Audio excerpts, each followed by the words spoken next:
संसारमा धेरै हामी मरो घरहरुमा जान्छौं। विशेष अब हामी गुरुङहरु लामा पडाठाउँमा जान्छौं। गयो आयो के पनि बुझ्दैन पनि जजे भनिरहेको हुन्छ। यता चिया खाने खाइरहेको छ, रक्सी खाने खाइरहेको छ है। के गरेर आयो गयो आयो। यसकारण हाम्रो चाहिँ अब त्यस्तै हामी चाहिँ समाजमा त्यस्तै गाउँघरमा हामी हुर्केका हौं। त्यसो हुँदाखेरि अब यो सेवा पनि त्यस्तै होला जस्तो लाग्छ। तर हामीले चाहिँ केही कुरा बुझ्नुपर्छ है, केही कुरा हामीले जान्नुपर्छ। यहाँनिर हामीले अहिले भर्खरै पढेको एउटा पद पढ्यौं। यहाँ बाइबलमा के लेखेको रहेछ भने फेरि पढौँ त एकपल्ट। तर भाइहरु हो, मरि जानेको विषयमा तिमीहरू अनजान बस भन्ने हामी इच्छा गर्दैनौ। ल त्यति मात्र राखौं। अब मरि जानेको विषयमा चाहिँ अनजान बसेको चाहदैन रहेछ परमेश्वरले क्या। तर अब मैले मेरो जीवनको कुरा गर्दाखेरि अब हामी पैजो गुरुङहरु आए, पैजो लामा भन्छ। अनि हाम्रो घरमा पहिला हाम्रो आमा बित्नु भयो, मेरो आमा बिते। मेरो आमा चाहिँ बित्दाखेरि 13 दिनसम्म क्रिया गरे मैले। मतलब हिन्दू धर्म अनुसार हामी हिन्दू धर्ममा थियौं। पछिबाट के भयो भनेदेखि मेरो आमा बितिसके, म 11 वर्षको थिएँ त्यतिखेर मेरो आमा बित्दाखेरि। अनि हिन्दू धर्म अनुसार मेरो आमाको काश क्रिया भयो। अब म जेठा छोरा भएको हुनाले मैले क्रिया गर्नु पर्यो। मतलब मरि जानेको विषयमा के हुन्छ भन्ने कुरा यस्तो कन्फ्युज छ आज। के हुन्छ थाहै छैन। गर्दैछ गर्नु भने गरे। अब के भयो त्यतिखेर? अब आमा त मरेर गयो। अब मरेपछि के हुन्छ होला भन्ने मान्छेको एउटा मनमा उत्सुकता हुन्छ क्या। अब त्यतिखेर गुरुङहरुले लामा पढाउँदैन पूर्वमा, बाउनै पढाउँथे। अहिले पनि कति गुरुङहरुले त बाउनै पढाउँदो रहेछ कति ठाउँमा चाहिँ। अनि बाउन पढाएर अब म एउटा सानो केटा, मेरो सानो एउटा मस्तिष्कमा एउटा कुरा चाहिँ प्रश्न त्यतिखेर जागेको कुरा। अब 11 वर्षको मान्छेको के धेरै सोच्ने कुरा हुन्छ हैन। त्यतिखेर एउटा प्रश्न चाहिँ के अड्केको थियो भने एकदम अब बिहानै पण्डितले खाना खानु चाहिँ बाहिर लान्थ्यो। अनि त्यसपछि एउटा कुरा ढिकुरा भन्छ, त्यो चाहिँ भात खाने ठाउँमा चाहिँ बनाएको हुन्छ, जस्तो ढिप्सिना बनाएर, तपाईहरुलाई थाहा छ। अनि त्यो चाहिँ किन बनाएको अब त्यो पनि थाहा थिएन। मैले सोधेँ यो किन बनाउनु लागेको हो। अब आफूलाई त बिहानै भोक लाग्थ्यो, कतिखेर बाउन आउँछ र भात खानु लान्छ है। अनि 8 बजी चाहिँ आउनै पर्ने, किनभने मलाई भोकले साह्रो पर्थ्यो। अनि 8 बजी ठिक्क आइपुग्थ्यो। अनि गएर के पढेर अब आफूलाई त भात खानु छ, अरु केही पनि छैन है। अन्त त्यो ढिकुरा बनायो। अनि त्यो चाहिँ किन बनाएको, त्यहाँ चाहिँ त्यस मजाले बनाएर त्यो चाहिँ खरानीमा त्यो सट्टे लाएर यस्तो चोयाले सट्टै यस्तो पटा लाग्यो क्या, चिल्लो बनाएर डोकोले सुबिरा। किन बनाएको भन्दा अब त्यतिखेर बाउन बाजेले भन्यो, अब तिम्रो आमा मरेको छ, के भयो भन्ने चाहिँ भोलि यहाँ छाप हुन्छ भने। कस्तो अब केटाकेटीलाई कस्तो हुन्छ उत्सुकता कि रात कहिले बित्छ। अनि साँच्चै नै रात पनि बित्यो। अब भोलि फेरि 8 बजी त जाने बेला भयो। अन्त गए 8 बजी। एउटा मनमा प्रश्न छ, उत्सुकता छ, के भयो होला आमा, के भयो होला भन्ने के। अन्त यसो खोल्यो। अब कुन के गर्यो, अब त्यो सबै कुरा त मलाई थाहा छैन। तर यति भनेको कुरा थाहा छ, यो मृतक चाहिँ गिद्ध भएछ भने खुसी नै लाग्यो। गिद्ध भएछ अनि त्यसो आकाशतिर हेर्दै क्या, त्यो देख्छ होला नि त आमाले माथिबाट हैन, गिद्ध भयो भने। त्यसपछि अब त्यो यसरी पिछाडी यो हात लाएर यस कुइनाले फुटाउन लागेको थियो। त्यसपछि मास के छर्न लागेको थियो। त्यसपछि अब 12 मा नुन तेल छुयो, 13 को दिनमा काम। अब काममा फेरि दान गर्नु पर्यो। आमालाई चाहिन्छ अरे के चाहिन्छ, सुनदान, कपडा, अब सबै 1 सरो कपडा। त्यसपछि एउटा गाई, अब के चाहिन्छ, खटिया, तोसकहरु सबै बटल्दैछ। अब म त सानो मान्छे। अन्त फेरि मैले भने यो चाहिँ किन, यो सबै आमालाई, अब यो सबै तेरो आमाको लागि हो। मेरो मनमा एउटा प्रश्न भयो त्यतिखेर, गिद्धलाई किन चाहियो तोसक है, यो किन चाहियो सुन, गाई त खानु ल ठिकै छ, अरु चीज किन चाहियो। अब त्यहाँनिर के छ, मान्छेलाई एउटा गुमराहमा कन्फ्युजमा पार्दियो। के भयो भने अब गिद्ध पनि भयो भन्दैछ, यता सुनदेखि लिएर सबै चिज पनि दिँदैछ यहाँनिर, हेर्नुहोस् है। अनि मेरो सानो मनबाट प्रश्न भयो, यो मरेपछि चाहिँ के हुन्छ त? अब के भयो त? गिद्ध भयो कि के भयो भयो नि अब। तर पनि कोही कोही बेला गिद्ध आकाश मोड्दाखेरि हाम्रै आमा होला हो जस्तो लाग्थ्यो क्या, हेर्दैछ कि बा भनेर, एउटा कन्फ्युज। अब त्यसपछि के भयो, हाम्रो घरमा हाम्रो आमा बितिसकेपछि हाम्रो बाउले, अब हाम्रो सैनिकमा चाहिँ प्राय गुरुङहरू थियो पहिला, अहिले पनि छ। त्यहाँ हाम्रो मेजर बाजे हाम्रो रणबहादुर गुरुङ, घले क्याप्टन भन्छ, त्यो चाहिँ हाम्रो बाउको ठुलबाउ उनीहरू चाहिँ है। अनि त्यसपछि एउटा के सल्लाह गऱ्यो भने अब हामी गुरुङले बाहुन पढाउनु हुँदैन, लामा सुरु गर्नुपर्छ। पोखराबाट लामा लिएर 7 दिनसम्म लामा पढाए। अब हामी गुरुङहरू बुद्धिस्ट भयो है। अब बुद्धिस्ट भइसकेपछि मेरो दिदी मर्यो। हेर्नुहोस् है, मेरो दिदी मरिसकेपछि दिदीलाई चाहिँ भाँडामा यसो ठाडो राखेर पलौटी कसाएर गाड्यो। अहिले पनि त्यो च्यान छ, गाड्यो। अनि अब केटाकेटी के गर्यो, म त हेर्थेँ कि यसो त्यो तोरमा बाटेको थियो, तोर्मामा ऐना पनि राखेको थियो हो। केटाकेटीको मन हुन्छ नि, अब हामीलाई त त्यो तोरमा हान्नुसँग मतलब छ। अब कति कुरा त बुझेछ, यो तोर्मामा ऐना चाहिँ किन राखेको, त्यो ऐना चाहिँ किन राखेको त नि, अब तिमी त यस्तो भयो, तिमी अब नआऊ है भनेर राख्दै गरे है। अनि लुङदर गाड्यो। अनि फेरि पछि मैले यो लुङदर किन गाडेको झन्डा चाहिँ हाम्रोमा, यो पछि त्यो दिदी चाहिँ नि कोही बेला एकदम उसलाई चाहिँ दुष्टले खेदाउँदै आउँदा यहाँभित्र सट्टै लुक्छ। अनि त्यतिखेर यसले छैन भनिदिन्छ। ला अब के भयो त्यो पनि एउटा गन्जाकोले भयो। हेर्नुहोस् है, के भयो वास्तविक कुरा चाहिँ। अब गर गर्दैछ। अब पछिबाट हुँदाहुँदै के गर्न थाल्यो, गुरुङले अब लामाले गाड्नु हुँदैन, जलाउनु। अब अहिले त जलाउनु थाल्यो फेरि है। पछिबाट हाम्रो बडा चाहिँ जलायो फेरि। अब त्यो पनि एउटा गाड्नु ठिक हो कि जलाउनु ठिक हो, त्यो पनि अब एउटा जुझिरहेको छ है। अब पहिलोचोटि आउने लामाहरूले रक्सी मासु मांस केही खानु हुँदैन पिटिक्कै भनेर खालि फलाएर खाएर मात्रै पढ्छौँ भने, पछिबाट आएको लामाले सबै खाँदै फेरि पढ्छ। अब खाएर पढ्नु कि नखाएर, अब त्यो पनि विवाद। यो के हो यो, अब एउटा कन्फ्युज क्या मान्छेलाई, के ठिक के बेठिक। अब त्यो गुरुहरूले नै अब के भन्छ, एउटाले खाँदै पनि हुन्छ भन्छ, अर्कोले नखाइ गर्नुपर्छ भन्छ।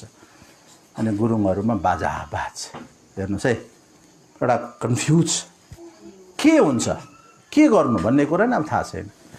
त पछिबाट 2048 सालमा चाहिँ त्यसपछि बुवाले चाहिँ विश्वास गर्नुभयो, प्रभुलाई ग्रहण गर्नुभयो। किनभने अब आमा पनि मर्यो, अब जेठी छोरी मेरो दिदी पनि मर्यो, बाजे पनि मर्यो। पहिल्यै बोजूहरू त पहिल्यै मरेको, बोजूहरूको सबै क्रिया हिन्दू धर्मअनुसार गरे। अनि पछिबाट अब साह्रै अशान्ति भयो घरमा, सुख शान्ति कहिले पनि भएन, जीवन बर्बाद भयो, जाँड रक्सीमा जिन्दगी डुब्यो। अनि त्यतिखेर चाहिँ उहाँले यो वचन सुनेछ बाइबलको कसैबाट, अनि उहाँले विश्वास गर्नुभयो। अब डक्टरले त उहाँलाई माया मारेको, बाँच्दैन यो मान्छे चाहिँ। गाउँको मान्छेले पनि अब यो मान्छेको लागि लामा पढाइदिनुपर्छ, किनभने बाँच्दैन, सबै किडनीहरू फेल भएको छ भन्थ्यो। अब होला, अब हामीलाई के थाहा थिएन, केटाकेटी नै थियो हामी। तर उहाँले त्यस्तै अवस्थामा चाहिँ प्रभुलाई ग्रहण गर्नुभयो। यो बाइबलको कुरा सुन्नुभएछ। अब पहिला त महाविरोधी, फेरि हामीलाई सिकाउँथे ओम माने पेमे होम वज्र गुरु के भन्नु सिकाउँथे। अब बाउले के थाहा, अब हामीलाई थाहै हुन्थेन। कट्टर बाइबलको कुरा सुन्नु पनि माग्थेन है। तर पछिबाट उहाँले चाहिँ अब डक्टरले पनि बाँच्दैन भने अनि लामालाई गएर देखाउनु भयो। लामाले पनि अब तिम्रो आयु चाहिँ छैन। त्यसपछि ज्योतिष कहाँ जानुभयो, ज्योतिषले पनि हुँदैन, बाँच्दैन। अब त्यति भनिसकेपछि अब आखिर यसै बाँच्दैन उसै बाँच्दैन, मर्ने त हो भनेर ता छोड्नुभयो क्या। हौ त्यो बेला चाहिँ उहाँले कसैबाट एउटा फिलोमेन शास्त्री भन्ने मान्छे, उनी चाहिँ अहिले बनारसमा ऊ चाहिँ शास्त्र पास गरेर एकदम व्यासमा बसेर एकदम पढ्ने पुरोहित, त्यो मान्छेले चाहिँ बाइबल लाई विश्वास गरेको रहेछ। अनि उहाँबाट यो वचन उहाँले सुन्ने मौका पाउनु भएछ वृत्तान्तमा। अनि त्यसपछि उहाँले चाहिँ विश्वास गरेर आउनुभयो। अब अहिले 48 सालमा विश्वास गरेको, अहिले 3 महिना जस्तो बाँच्छ भन्दै डक्टरले, अहिले पनि जिउँदो हुनुहुन्छ। अघि भर्खर पनि यहाँ फुपाको दफनमा आएर फर्किनु भयो, अहिले पनि जिउँदो हुनुहुन्छ। सबै जिन्दगी परिवर्तन भयो। मतलब अब हिन्दू धर्ममा पनि काजक्रिया गर्छ। मरेपछि के हुन्छ त? खास मरेपछि चाहिँ के हो त? अब गर्ने त सबैले गर्छन्। अब उसले पढाउँदैछ, हामी पनि पढाउनुपर्छ। अब है फल्नाले गर्यो, हामीले पनि गर्नुपर्छ। माथि 3 गरे साइलाले पनि गरेको छ, तल पनि गर्यो। अब कहाँ हामी चाहिँ सानो गर्ने? अहिले त अब सानो र ठुलो गर्ने कुरा छ। धनीले अझै बेसी लामाहरू राखेर पढाउने, अझै बृहत रूपमा गर्ने, गरिबले सानो सानो गर्ने है। अब त्यस्तो प्रकारले चलिरहेको छ संसारमा। तर असली कुरा चाहिँ के भनेदेखि यो मरिजानेहरूको विषयमा चाहिँ के हुन्छ त? अब हामी गएर बस्छौँ, गुरुजीहरूले पढ्छन्, पुरेतले संस्कृतमा पढिदिन्छ, लल्लासम्म सुनाउनु के भन्यो भन्यो, स्वाहा गर्यो राख्यो है। जस्तै एकजना भुटानको भाइ भेटेको थिएँ मैले जयगाउँमा। अन्त त्यो भाइले भन्दै थियो क्या, कुनै के भन्नु स्वाहा, त्यहाँनिर त्यो पाती समात्नुहोस्, समातेर त्यसपछि त्यो पातीसँग 101 रुपियाँ लाग्नुहोस् भनेर। अनि उहाँले सोधेर, बाजे 101 रुपियाँ नै हाल्नु भने लेखेको छ भनेर। अब लेखेको त छैन हो, के भन्छ हामी बुझ्दैनौँ। अब हाम्रो पुस्तक पढ्छ, के भन्छ हामी बुझ्दैनौँ। के भन्छ कमसेकम बुझ्ने गरेर भनिदिए त एउटा कुरा चित्तै बुझ्दैलाई। यस्तै भएछ फिकलमा एउटा 7 दिनसम्म एउटा यस्तो भयङ्कर पूजा भयो त्यहाँनिर। एउटा ठुलो गुरु के रिम्पुचे कि के भन्छ, उनी आएर चाहिँ 7 दिनसम्म त्यहाँ पढे। अनि सुन्नु जानेहरू चाहिँ पानी नखाइ जानुपर्ने। पानी नखाइ जति बिहानदेखि कतिखेरसम्म सक्छ पानी नखाइ, कोही त साँझै पारेर आउने, पानी नखाइ सुन्नुपर्ने। जान्थे बाजे बोजूहरू पनि जान्थे, आउँथे नि। मैले त्यहाँ एकजना बाजेलाई सोधेँ, बाजे कहाँ पुगेर आउनुभयो? नानी पूजामा गएर आएको। ए के हुँदैछ?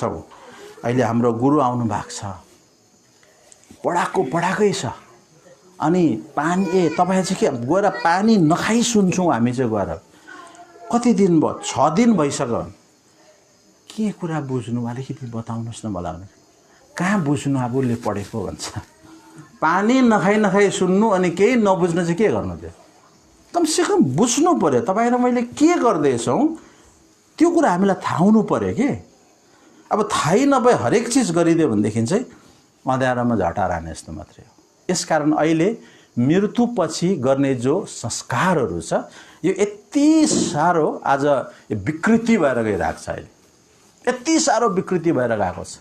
मृत्युपछि काजक्रिया गर्ने नाममा है हाम्रो कति बाउबाजे काकाहरूले घरबारी सकेको छ। अब क्रिया गर्नु पऱ्यो नि त, अब सबलाई बोलाउनु पऱ्यो, कुनै के गर्नै पऱ्यो, कुनै के पढाउनै पऱ्यो। एउटा के छ गरेन भनेदेखि फल्नाले के भन्छौ है, एउटा लोकाचार मान्छेलाई देखाउनु पऱ्यो नि त है। अब त्यो सबै कुरा गर्ने आज बाध्य छ हाम्रो समाज क्या। किनभने गरेन भने त भोलि समाजमा चलिँदैन, मान्छेले अनौठो देख्छ। ए फल्नाले त बाउको केही गरेन भन्छ, फल्नाले त के गरेन। अब त्यो कुरा छ क्या। तर के गर्ने भन्ने कुरा टुङ्गै छैन। यो गर्दा के हुन्छ हैन, वास्तविक कुरा के हो, त्यो सबै एउटा गाँठी कुराहरू चाहिँ थाहा नपाइ नै गर्नु चाहिँ त्यो महामूर्खता हो। यसै कारण आज मैले बाइबल करिबन पढ्न सुरु गरेको 27 वर्ष भएछ।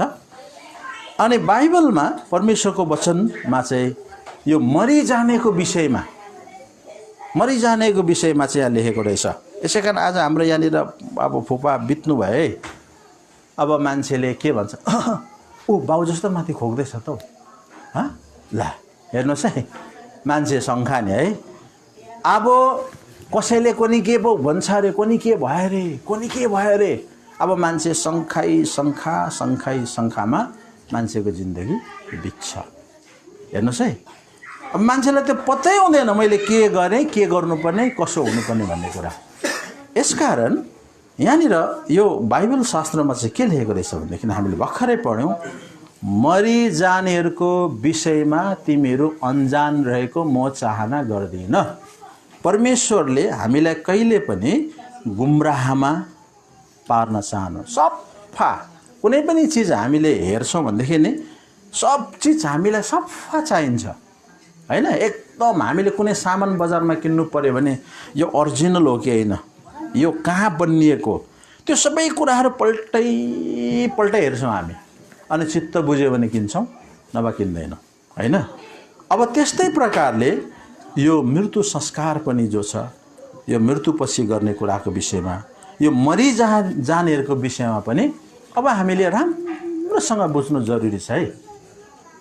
अब यो कुरा नबुझेकै खण्डमा धेरै मान्छेहरू चाहिँ आज केमा गइरहेको छ, भ्रममा धोकामा परेर गइरहेको हुन्छ। अब जे भन्यो त्यही गर्यो है। अनि त्यसो भएन भने यसो गर्दा पनि हुन्छ भनिदिन्छ, सजिलो पनि बनाइदिन्छ क्या। यति गर्नुपर्छ है, अब अलिक साह्रो पर्छ ल त्यति जुटाउ, त्यसो भने यति गर्दा पनि हुन्छ भन्छ, घटाइदिन्छ। तर वास्तविक कुरा चाहिँ के हो तपाईँ र मैले राम्रो बुझ्नुपर्छ। अब आज यहाँ फुपा जस्तिकजिन बित्नु भयो, आज हामीले उहाँको पार्थिव शरीरलाई है एकदमै आदरको साथमा है उहाँलाई अन्तिम विदाई गऱ्यौँ। हामीले मट्टी दिएर आयौँ, माटोमा मिलाएर आयौँ। अब उहाँको आत्मिक जीवनको सम्बन्धमा के भयो? मान्छे चाहिँ आत्मिक प्राणी हो। हामीमा हमेसा मान्छेमा चाहिँ तीनवटा कुरा छ। एउटा यो बाहिरको शरीर हो, यो चाहिँ संसारसँग परिचित छ हैन। यो संसार समाजले चिन्छ हामीलाई, संसारले चिन्छ शरीरलाई। त्यसपछि अर्को हामीमा प्राण भन्ने कुरा छ। यो प्राण चाहिँ आफूसँग परिचित छ भन्नेको मतलब चाहिँ तपाईलाई टाउको दुखेको, तपाईलाई भोक लागेको तपाईलाई थाहा हुन्छ, मलाई भोक लागेको अर्कोलाई थाहा हुँदैन है। आफूसँग परिचित छ है। अनि त्यसपछि अर्को चिज छ हामीमा आत्मा छ। त्यो आत्मा चाहिँ ईश्वरसँग परिचित छ। यसैले जब जब तपाईँ र मलाई सङ्कट विपत्ति दुःख आइलाग्छ त्यतिखेर भगवानलाई पुकारै भनेर हामीलाई कसैले सिकाउनै पर्दैन। अनायासै हाम्रो भित्रको आत्माले हे भगवान भनिहाल्छ त्यतिखेर क्या है। हे भगवान भनेर त्यतिखेर हाम्रो आत्माले पुकार्छ। यसकारण यो आत्मा चाहिँ सधैँभरि ईश्वरसँग सम्बन्ध राख्ने कुरा हो। र यो संसारमा हाम्रो यो जुन बाहिरको शरीर एक दिन यो चाहिँ संसारमा नै बितेर जान्छ, यो मेटिएर जान्छ। यो धुलो हो, धुलोमा हुन्छ। तर हाम्रो आत्मा चाहिँ कहिले पनि मर्दैन छ, अजम्बरी छ, अनन्तको छ। यसकारण यो मृत्यु भनेको चाहिँ के हो भन्दाखेरि यो चाहिँ एउटा यस्तो चिज हो। आज यहाँ हामी मर्यो, हाम्रो यहाँनिर फुपाजु मर्यो भनेर भन्छौँ, तर यो चाहिँ एउटा बसाइसराई मात्रै हो। जस्तो उहाँको शरीरभित्र त्यो चेतनशील आत्मा थियो, यतिका वर्षसम्म त्यो शरीरभित्र आत्मा बास गरे। आज अस्तिको दिनदेखि उहाँको आत्मा उहाँको शरीरबाट बसाइ सरेर जानुभयो, निस्किनु, त्यो घर छोडिदिनु भयो। जसरी हामीले यो घर बनायौँ, अब कतिपल्ट हामीले पहाडमा घर थियो हाम्रो, पहाडबाट बसाइसक्यौँ, त्यहाँ सुन्ने घर पारेर आयौँ हैन। मधेसमा पनि कति ठाउँमा बस्यौँ, त्यहाँबाट बसाइसक्यौँ, अर्को घर गर्दै हामी कति घर फेर्यौँ। त्यस्तै प्रकारले यो मृत्युले चाहिँ तपाईँ र मेरो आत्माको बसाइसरे गराउँछ। यो हाम्रो पार्थिव शरीर, यो डेरा रूपी यो घरलाई हाम्रो आत्माले छोड्छ। यो आत्मा चाहिँ शरीरबाट निस्कन्छ। अब कुनै घरमा मान्छे नै बसेन भने त्यो घरको के महत्त्व है? घर त मान्छे बस्नको लागि बनाइन्छ। अब त्यो घरमा मान्छे नै बसेन भनेदेखि त्यो घरको महत्त्वै हुँदैन, त्यसको स्याहार समार पनि हुँदैन, त्यसलाई वास्ता पनि हुँदैन। जबसम्म मान्छे बस्छ, झुप्रै भए पनि मान्छेले त्यो घरलाई सानाक सिनिक बडाल कुराल गरेर राख्छ। त्यस्तै प्रकारले जबसम्म हाम्रो यो माटोको घरमा हाम्रो यो जीवित आत्मा हुन्छ, तबसम्म यसलाई हामी स्याहार सम्हार गरेर राख्छौँ। तर जसै हाम्रो यो माटोको घरबाट हाम्रो आत्मा निस्किन्छ, तब यो शरीर स्याहार्नु पर्दैन हैन। अस्तिको दिनसम्म यहाँ हैन फुपालाई स्याहार्नु पर्थ्यो नि त, पानी खुवाउनु पर्यो, राल पुछिदिनु पर्यो, बाहिर उठाउनु पर्यो, कति स्याहार, मुख धोइदिनु पर्यो, आँखा धोइदिनु पर्यो, स्याहारी बस्नु पर्थ्यो क्या। तर त्यो आत्मा निस्किसकेपछि त अब त्यसलाई स्याहार्नु परेन, थाहा भयो त्यो काम नलाग्ने चिज हो। यसकारण गर्दा समय आयो हामीले अब त्यो काम नलाग्ने चिज भएको खण्डमा अब उसलाई हामीले दफनाएर आयौँ। यसकारण असली कुरा चाहिँ के हो? हामीले आध्यात्मिक जीवनको विषयमा हाम्रो आत्माको विषयमा हामीले बुझ्नु जरुरी छ। यसकारण यहाँनिर हितोपदेश किताब 4 अध्यायको 23 पदमा एक कुरा बताएको रहेछ, कुनै पनि मूल्यवान वस्तुलाई भन्दा पनि ज्यादा तिमीले तिम्रो हृदयलाई अर्थात् तिम्रो आत्मालाई सुरक्षित राख है, जो चाहिँ तिम्रो जीवनको स्रोत हो, मूल हो भनेको छ। त्यहाँनिर पढ्नुहोस् त तिलक भाइ, हृदयलाई पुरा यत्नसित सम्हालेर राख। तिलक भाइको बाइबलमा पढ्नुहोस् त, त्यहाँ चाहिँ हृदय आत्मा भन्ने कुरा अझै मिठो छ। 4:23 कुनै मूल्यवान वस्तुलाई भन्दा पनि आफ्नो हृदयलाई सुरक्षित राख, किनभने त्यो सारा जीवनको मूल हो। कुनै पनि मूल्यवान वस्तुलाई भन्दा पनि ज्यादा तिम्रो त्यो हृदयलाई अर्थात् त्यो आत्मालाई सुरक्षित राख, त्यो चाहिँ जीवनको स्रोत हो। जबसम्म त्यो हामीभित्र त्यो आत्मा हुन्छ नि, तब हामी सबै कुरा, संसारमा सब कुछ छौँ हामी क्या। हाम्रो सिग्नेचरको कति ठुलो महत्त्व छ। एउटा सही गर्दा घरबार सक्छ हाम्रो, होइन? तर त्यही मान्छे जब मर्छ, त्यही मान्छेको सिग्नेचर काम लाग्दैन, किन मरि त सक्यो।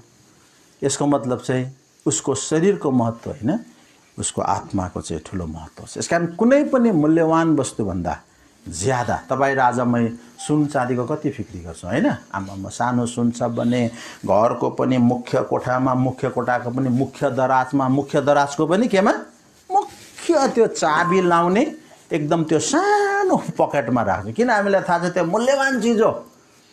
घरको बरन्डामा यसो झुन्डाएर राख्छौँ हामी सुन, लुक्काएर लुक्काएर भित्र जहाँसम्म चाहिँ कसैले नदेख्ने ठाउँमा राख्छौँ हामी, है? यति साह्रो सुरक्षित राख्छौँ किनभने हामीलाई थाहा छ यो सुन चाहिँ एउटा मूल्यवान चिज हो भनेर। तर बाइबलले भन्छ संसारको सुन चाँदी हिरा मोती त्यो सबैभन्दा ज्यादा यदि मूल्यवान चिज छ भने त्यो चाहिँ तपाईँ र मेरो आत्मा हो। यसैले त्यो आत्माको सवालमा तपाईँ र मैले के बुझेको छौँ, अहिले हामीले के गर्दैछौँ? एक दिन तपाईँ र मेरो संसारमा मृत्यु त हुन्छ, त्यसपछि हाम्रो आध्यात्मिक जीवनको सम्बन्धमा चाहिँ यसकारण परमेश्वरको वचनले भन्छ यदि कुनै पनि मान्छेले आत्मिक ज्ञान राख्दैन भने, यो यति गहिरो कुरा बुझ्दैन भने त्यो पनि एउटा विवेक नभएको पशु जस्तो हो भनेको छ बाइबलमा। आउनुहोस् त, यो चाहिँ भजन सर किताबमा लेखेको छ। हेर्नुहोस् है, यदि कुनै मान्छेले यस विषयमा ऊ एउटा 92 अध्यायको 6 पदको कुरा हामी देख्दछौँ। यो कुरा चाहिँ आज तपाईँ र मैले समझ राख्न भने, बुझ्यौँ न भने चाहिँ एउटा समझ बेगरको पशु जस्तो हो भन्छ। यहाँनिर पढ्नुहोस् त, पढ्नुहोस् 92 को 6 पद, पहिला 5 र 6 पद पढ्नुहोस् ल। हे परमप्रभु, तपाईको कार्यहरू कति महान छन्, तपाईका विचार अति गम्भीर छन्। पशु सरको मानिसले त्यो जान्दैन, न त मूर्खले त्यो बुझ्न सक्छ। अब पशु सरको भन्नुको मतलब चाहिँ नि, अब तपाईँ र मलाई पशु भन्यो भने रिस उठ्छ नि त। एउटा पशु भनेको तपाईँ र मैले घरमा पालेको कुकुर, हामी त्यसलाई मिठो मिठो खाने दिन्छौँ, हाम्रो बेडरुममा आउँछ त्यो कुकुर, है? हामी एकदम माया पनि गर्छौँ कुकुरलाई। तर त्यो कुकुरमा चाहिँ नि त्यो सोच्ने क्षमता भन्ने कुरा हुँदैन। म भरे मऱ्यो भने म के हुन्छु होला भनेर त्यसले कहिले सोच्दैन। त्यसलाई भोक लाग्यो भने क्याउ क्याउ क्याउ करायो, त्यसलाई खायो, बास खानु पायो भने भइगयो उसलाई। एउटा पशुलाई भोक लाग्यो बाँधेर राखेको छ, भोक लाग्यो भने ढ्या गरेर कराउँछ। उसलाई कुनै चिजको फिक्री, कुनै चिजको विषयमा सोच्ने कुरा नै उसमा हुँदैन। यसकारण मान्छेले पनि, यदि तपाईँ र मैले पनि आज हाम्रो आध्यात्मिक जीवनको सवालमा केही कुरा पनि नसोची अन्ध न धुन्द बस्नु, इन्तु न चिन्तु भएर बस्नु चाहिँ पशु जस्तै बस्नु भन्छ। यसकारण हामीलाई ईश्वरले संसारमा एउटा श्रेष्ठ प्राणीहरूमध्ये मान्छे सबैभन्दा श्रेष्ठ हो। मान्छेलाई विवेक दिनुभयो परमेश्वरले, मान्छेलाई आत्मा दिनुभयो परमेश्वरले, मान्छेलाई निर्णय गर्ने क्षमता दिनुभयो। एउटा कुकुरले निर्णय गर्नु सक्दैन, असल र खराब छुटाउन सक्दैन, तर त्यो सबै कुरा छुट्याउने क्षमता चाहिँ तपाईँ र मलाई दिएको छ। के कुरा गलत, के कुरा सही भन्ने कुरा हामीलाई छुट्याउने क्षमता परमेश्वरले दिनुभएको छ है। यसकारण अब तपाईँ र मैले चाहिँ कुनै पनि मूल्यवान वस्तुभन्दा पनि ज्यादा मूल्यको चिज चाहिँ हाम्रो आत्मा हो। अब तपाईँ र मेरो जीवन चाहिँ 5 वर्ष, 10 वर्ष, 20 वर्ष, 30 वर्ष, 50, 60, 70, 80 है, यत्रो वर्ष संसारमा बित्छ। त कहिले हामीले हाम्रो आध्यात्मिक जीवनको सम्बन्धमा केही कुरा सोधखोज है, त्यसको चासो है, त्यसको विषयमा है आज हामीलाई कुनै खोज तलास है आज हामी गर्छौँ कि त? हो, गर्दैन हामी। क्या केही खोज तलास गर्दैन। अनि एक दिन है मान्छेले कोनी के हो रे भन्यो, अनि हो रेको पछि कुद्यो हामी होइन। कागले कान लग्यो भन्यो भने ए कागलाई खेद्नु कुद्यो है, कान छाम्दैन। अहिले त यति सजिलो छ मान्छेलाई, हामी गुरुङहरूको त यस्तो है भनेर एउटा कुद्यो भने हो गर्दै कुद्यो। अब त्यो भन्ने मान्छेको के स्वार्थले भन्ने कुरा हामीलाई खोज्नु छैन। हाम्रो यायो खाएको त यस्तो भयो भन्यो भने हो कुद्यो। अब त्यसको पछि चाहिँ के स्वार्थ छ हामीलाई खोज्नु छैन। जे भने त्यसैको पछि कुदिहाल्यो मान्छे।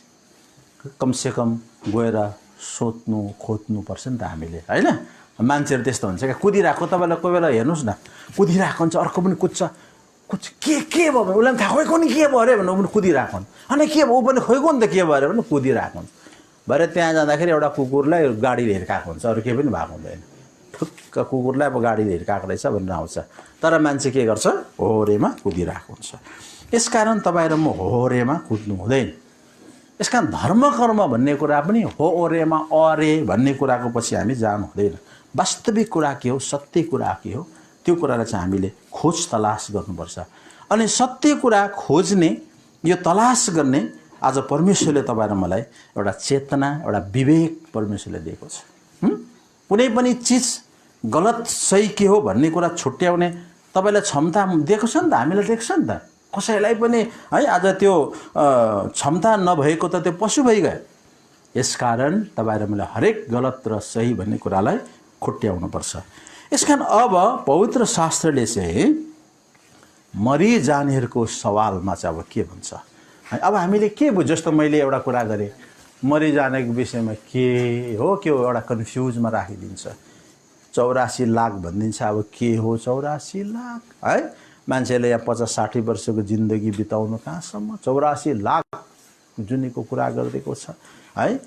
अनि हरेक चिजको आज मान्छेले एउटा विचार, मान्छेले एउटा विचार है, एउटा मान्छेलाई है भुल्याउने कुराहरू संसारमा राखिदिएको छ क्या। तर परमेश्वरको वचनले चाहिँ भन्छ हामीलाई छक्याउने कुरा छैन। बाइबलले सफा कुरा भनेको छ, हामीमा आत्मा छ, शरीर छ। मृत्यु भएपछि, मृत्यु भनेको चाहिँ हाम्रो आत्मा र शरीरको एउटा सम्बन्ध विच्छेद मात्रै, त्यो छुट्टिएको होइन। जबसम्म त्यो आत्मा शरीरभित्र थियो, त्यो शरीरको महत्त्व थियो। त्यो शरीरले सबै कुराहरू आज खोजिरहेको थियो, निस्केर गयो। अब आत्मा शरीर कुनै काम लाग्दैन। अब अहिले यहाँनिर चाहिँ छोरा बुहारीले है, यहाँनिर फुपूले अरूले चाहिँ माया गरेर है आज मरेपछि राख्न सक्छौँ र है? अघिसम्म नाता नातिनी सबै काखमा लुटुपुटु गर्थ्यो, मरेपछि भाग्न थाल्छ, भुइ गर्छ है, जानु डर लाग्छ है। हिजोसम्म है बाजेले बोलाउँदाखेरि खुर्र कुदेर जान्थ्यो, आज कुनै के खोकेको जस्तो गऱ्यो भने दैला फुट्ने गरेर कुदेर आउँछ, माथि बाजे जस्तो खोक्दै थियो भन्दै। किन त्यस्तो हुन्छ होइन? यसकारण तपाईँ र मैले चाहिँ परमेश्वरको वचनले अब हामीलाई के भन्छ मृत्यु पछिको सवालमा। अब हामी विश्वासीहरूले पनि यो कुरालाई चाहिँ राम्रोसँग बुझ्नुपर्छ। अब हाम्रो मरिसकेपछि हाम्रो के हुन्छ, हामी चाहिँ के हुन्छ, बाइबलले चाहिँ के भन्दछ होइन? अब यो पनि आज थुप्रै कुराहरू हामीले संसारमा है कसैले के भनेको छ, कसैले के भनेको छ, आज हामीलाई परमेश्वरको वचनले प्रष्ट भन्छ, त्यो कुरा हामीले बताउनुपर्छ। अब बाइबलले के भन्छ भने अहिले जतिजनाले प्रभु यीशु ख्रीष्टलाई विश्वास गरेर या त उद्धार पाएर अर्थात् पापको क्षमा मागेर जतिले यो संसार छोड्यो है, उनीहरूलाई बाइबलले भन्छ अहिले उनीहरू चाहिँ रेस्टमा, विश्राममा छन् भन्छ है। उनीहरू चाहिँ यसकारण हामीले सुत्ती जाने भन्ने कुरा छ अहिलेको है टिएबिएस बाइबलमा। ती सुत्ती जानेहरूको विषयमा हामी अन्जान नरहौँ। अब अहिले हाम्रो यहाँ फुपाजुको हकमा के भएको छ भन्दाखेरि परमेश्वरले उहाँलाई एउटा मिठो निन्द्रामा आज उहाँलाई एकदमै रेस्टमा राख्नु भएको छ। उहाँ अहिले रेस्ट इन पिस भन्छ क्या, RIP लेख्छ हाम्रो त्यो क्रुसमा, त्यसको मतलब रेस्ट इन पिस। उहाँ चाहिँ शान्तिमा विश्राम। जस्तै पुरानो बाचामा पहिलाका परमेश्वरको सन्तगणहरू पनि जब उनीहरू संसारबाट मर्थे उनीहरूको सम्बन्धमा यसो भनेको छ। यशायाको किताब 57 अध्यायमा परमेश्वरले आफ्ना जनहरूलाई चाहिँ यहाँनिर के भनेको छ, एकदमै आज है रेस्टमा राख्नुहुन्छ है, त्यो शान्तिमा राख्नुहुन्छ भन्ने कुरा यहाँनिर हामी देख्दछौँ। आउनुहोस् त 57 अध्याय तपाईले यशायाको किताब 2 पद पढ्नुहोस्। त्यो शान्तिमा प्रवेश गर्छ, धर्मको बाटोमा हिँड्नेहरू आफ्नो आफ्नो ओछ्यानमा विश्राम लिन्छन्। आफ्नो आफ्नो ओछ्यानमा उनीहरू विश्राम लिन्छन् है। अत के अरे ओछ्यानमा चाहिँ के गर्छ मान्छे, एउटा रेस्ट गर्छ नि त्यहाँनिर है, त्यहाँनिर विश्राम गरिरहेको हुन्छ। परमेश्वरको जनहरू चाहिँ नि आज विश्राममा उनीहरू चाहिँ रेस्टमा है उनीहरू चाहिँ आज राखिन्छ है। अब पुरानो बाचामा जति पनि प्रभु यीशु ख्रीष्ट भन्दा अगाडि जतिजनाले परमेश्वरलाई विश्वास गरे ती विश्वास गर्ने सन्तगणहरू पनि त्यसरी नै उनीहरू चाहिँ सुतेका थिए। अब अहिले नयाँ बाचामा प्रभु यीशु ख्रीष्ट आएर जतिले यो सत्य कुरालाई बुझ्यो, क्षमा मागे, प्रभु यीशु ख्रीष्टको रगतमा पाप धुई मागे, अब उनीहरूको पनि आत्मा अहिले चाहिँ परमेश्वरले रेस्टमा राख्नु भएको छ, विश्राममा राख्नु भएको छ। जसरी प्रभुले एकजना चोरलाई भन्नुहुन्छ, त्यो चोरले भन्छ प्रभु तपाईँको राज्यमा मलाई याद गर्नुहोस्। प्रभुले भन्छ तिमी आजै मसँग स्वर्गलोकमा हुन्छौ। अनि त्यो स्वर्गलोकलाई चाहिँ प्याराडाइज भनेको छ। प्याराडाइज ओ सुन्दर है, त्यो एउटा महल प्याराडाइज हो है। त्यो चाहिँ एउटा एडेनको बगैँचा जस्तै सम्झिनुहोस्। त्यहाँनिर परमेश्वरले जति पनि उद्धार पाएर पापको क्षमा पाएर आज संसारमा मरेर जानेहरूलाई उनीहरूको आत्मालाई चाहिँ अब त्यहाँनिर रेस्टमा राखेको छ। तर शरीर चाहिँ अब हामीले कहाँ कहाँ संसारमा दफनाएका छौँ, कहाँ कहाँ गाडेका छौँ।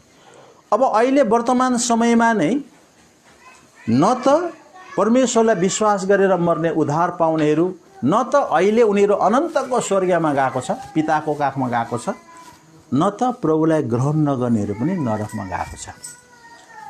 प्रभुलाई विश्वास नगर्नेहरू पनि संसारमा उद्धार नपाएको मान्छेहरू पनि मर्छ संसारमा। उनीहरूलाई पनि परमेश्वरले अहिले नै नरकको दण्डमा चाहिँ हालेको छैन।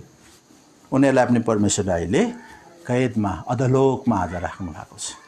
एक दिन समय आउँछ यो है एउटा प्रभु यीशु ख्रीष्टको आगमन संसारमा एक दिन अब फेरि हुनेवाला छ। अनि उहाँको आगमनमा चाहिँ हामीले थिस्सनी किताब 4 अध्याय पढ्यौँ।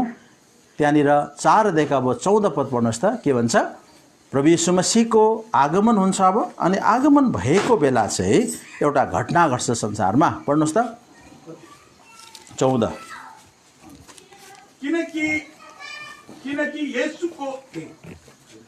किनकि येशूको मृत्यु र पुनरुत्थान भएको हामी विश्वास गर्छौँ भने त त्यसरी नै येशूमा मरेकाहरूलाई पनि परमेश्वरले उहाँको साथमा ल्याउनु हुनेछ। यहाँनिर प्रभु यीशु ख्रीष्टमा जतिजना मरेकाहरू छन्, सुतेकाहरू छन्,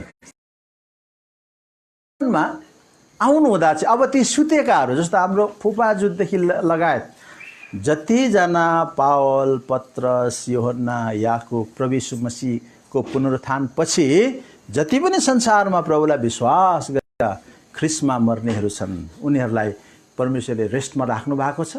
अनि त्यो विश्राममा सुतेका ती आत्माहरूलाई उहाँले त्यतिखेर जगाउनुहुन्छ। अब त्यो आत्मा जगाएर त्यो आत्मा चाहिँ स्वर्गीयमा अनन्तकालको लागि स्वर्गीयमा हाम्रो आत्मा मात्रै जाँदैन, याद गर्नुहोस्। किनभने स्वर्गीयको राज्य चाहिँ अदृश्य होइन, स्वर्गीयको राज्य दृश्यमा छ। यसकारण हाम्रो आत्मा चाहिँ अदृश्य छ, देखिँदैन। नदेखिने चिजले कसरी देखिने राज्य राज गर्न सक्छ? यसकारण परमेश्वरले यो संसारमा मान्छेलाई, यो पृथ्वीमा राज गर्नका लागि परमेश्वरले मान्छेलाई शरीर बनाउनु भयो अनि त्यहाँ आत्मा फुकिदिनु भयो। अब यो शरीरले संसारमा अहिले राज गरिरहेका छौँ, हामी बसिरहेका छौँ। त्यसै नै स्वर्गीय पनि एउटा राज्य हो, परमेश्वरको देश हो। त्यो परमेश्वरको देशमा चाहिँ खालि हाम्रो हावा जस्तो आत्मा मात्रै जाँदैन, तर त्यो देशमा हामीलाई हाम्रो आत्माले एउटा स्वर्गीय शरीर धारण गर्नुपर्छ। अनि त्यो स्वर्गीय शरीर धारण गरेपछि मात्रै हाम्रो आत्मा अनन्तकालको लागि स्वर्गीयको राज्यमा जान्छ। अब त्यो कसरी हुन्छ भन्दाखेरि एउटा नमुना, एउटा उदाहरण हामी यहाँनिर बाइबलमा मत्तीको किताब 27 अध्यायमा देख्छौँ। आउनुहोस् त।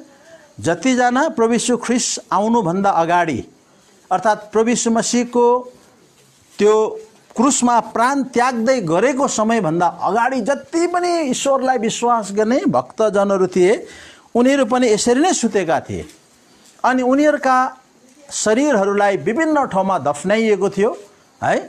तर उनीहरूका आत्मा चाहिँ परमेश्वरले आफूसँग विश्राममा राख्नु भएको थियो। अनि त्यतिखेर यहाँनिर एउटा घटना घट्यो। प्रभु यीशु ख्रीष्टको उहाँले प्राण त्याग्दै गर्दाखेरि एउटा घटना घट्यो। मत्तीको किताब 27 अध्याय तपाईले पढ्नुहोस्, 27 को 52 पद पढ्नुहोस् ल।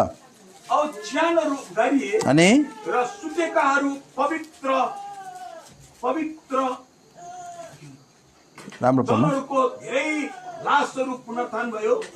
यहाँनिर बस। अनि त्यसपछि उहाँको पुनरुत्थान भएपछि तिनीहरू च्यानबाट निस्केर पवित्र सहरमा पसे र धेरै कहाँ देखा परे। यहाँ च्यानबाट चाहिँ के निस्क्यो भन्दैछ भन्नुहोस् त? के निस्क्यो भन्दैछ? के हो? पवित्र जनको के हो? सब। त्यहाँनिर राम्रो सफा पढ्नुपर्छ हामी होइन। पवित्र जनको लास अर्थात् सब, त्यहाँनिर त बडीहरू निस्क्यो भन्दैछ। अब आत्मा त रेस्टमा थियो। यसकारण अब यहाँनिर चाहिँ परमेश्वरले पृथ्वीबाट चाहिँ एउटा सबलाई त्यहाँनिर उठाउँदैछ, डेड बडी त्यहाँनिर निकालिँदैछ। अनि हौ त्यो डेड बडी चाहिँ अहिलेको जस्तो यो संसारमा अहिले जुन शरीर हामीले धारण गरेका छौँ, जुन शरीरमा उनीहरू मरेका थिए त्यस्तो शरीर होइन। एउटा स्वर्गीय शरीरमा तिनीहरू उठे अनि ती रेस्ट गरिरहेका आत्माहरूलाई त्यो स्वर्गीय शरीरमा लगाइन्छ। अनि त्यो स्वर्गीय शरीर धारण गरेर चाहिँ अब त्यो आत्माले परमेश्वरको राजमा पवित्र सहरमा गए। प्रभु यीशु मसीह आउनुभन्दा अगाडिका जति पनि आत्माहरू थिए। अब प्रभु यीशु मसीहदेखि यताको जति आत्माहरू छ त्यो घटना पछिको आत्माहरू चाहिँ अब सबैको आत्मा अहिले रेस्टमा छ, विश्राममा छ। अब प्रभु ख्रीष्टको आगमन हुँदा एउटा घटना गर्छ संसारमा। त्यसरी नै च्यानहरू फुट्छ। आज हामीले जुन च्यानमा हाम्रो फुपाजुलाई राखेका छौँ त्यो च्यान फुट्छ। त्यो च्यान फुटेर त्यहाँबाट एउटा फुपाजुको अर्कै एउटा स्वर्गीय शरीर निस्कन्छ त्यहाँनिर। अनि त्यो स्वर्गीय शरीरलाई चाहिँ मृत्युले पनि केही गर्दैन, गोलीले पनि लाग्दैन, कुनै प्रकारको रोग व्याथा, कुनै प्रकारको आज संसारिक कुनै चिजले क्षति गर्नै नसक्ने एउटा अचम्मको स्वर्गीय शरीर त्यो कब्रस्थानबाट चाहिँ निस्किन्छ। अनि त्यो सुतेको आत्मालाई परमेश्वरले आफ्नो साथमा ल्याएको हुन्छ र यो शरीरभित्र त्यो आत्मा लगाइन्छ। जसरी परमेश्वरले सुरुमा मानिसलाई भूमिको माटोबाट शरीर बनाएर उसको नाकबाट जीवनको सास हालिदिनु भएको थियो, आत्मा हालिदिनु भएको थियो, त्यसरी नै एउटा अचम्मको काम संसारमा हुन्छ। अनि एउटा प्रत्येक त्यो सुतेका आत्माहरू बिउजिएर उनीहरूले एउटा आफ्नो आफ्नो शरीर स्वर्गीय शरीर धारण गर्छ, बुझ्नुभयो? अनि स्वर्गीय शरीर धारण गरेर उनीहरू परमेश्वरको राज्यमा जान्छ। यदि प्रभुको आगमन हुँदाहुँदै तपाईँ र म जिउँदैछौँ भने चाहिँ हाम्रो पनि यो शरीर चाहिँ नि परिवर्तन हुन्छ। यसकारण यहाँनिर यस्तो लेखिएको छ करन्ती 15 अध्यायमा हाम्रो एउटा पार्थिव शरीर छ अनि एउटा आत्मिक स्वर्गीय शरीर पनि छ भन्छ यहाँनिर है। अहिले वर्तमान समयमा जुन शरीर हामीले धारण गरेका छौँ यो चाहिँ प्राकृतिक शरीर हो, कमजोर शरीर हो, यो दिनहीन शरीर हो है। यो चाहिँ रोग शोक अनेक चिजले यसलाई चाहिँ के गर्छ, खत्तम पार्न सक्छ। तर भविष्यमा हामीले प्राप्त गर्दै गर्ने है जुन शरीर छ त्यो चाहिँ यस्तो महिमित शरीर हो। 15 अध्यायको तपाईँले 44 पद पढ्नुहोस् पहिला। 44 अच्छा 40 पद पढ्नुहोस्। दैविक शरीर लौकिक शरीर पनि हुन्छ। दैविक शरीरको तेज एक किसिमको छ, लौकिक शरीरको तेज अर्कै किसिमको। दैविक भनेको चाहिँ एउटा यो चाहिँ स्वर्गीय शरीर भनेको एउटा डिभाइन बडी। अब किन त्यो स्वर्गीय शरीर चाहिन्छ तपाईँ र मलाई? किनभने स्वर्गीयको राज्यमा चाहिँ यो शरीर चाहिँ बस्न सक्दैन।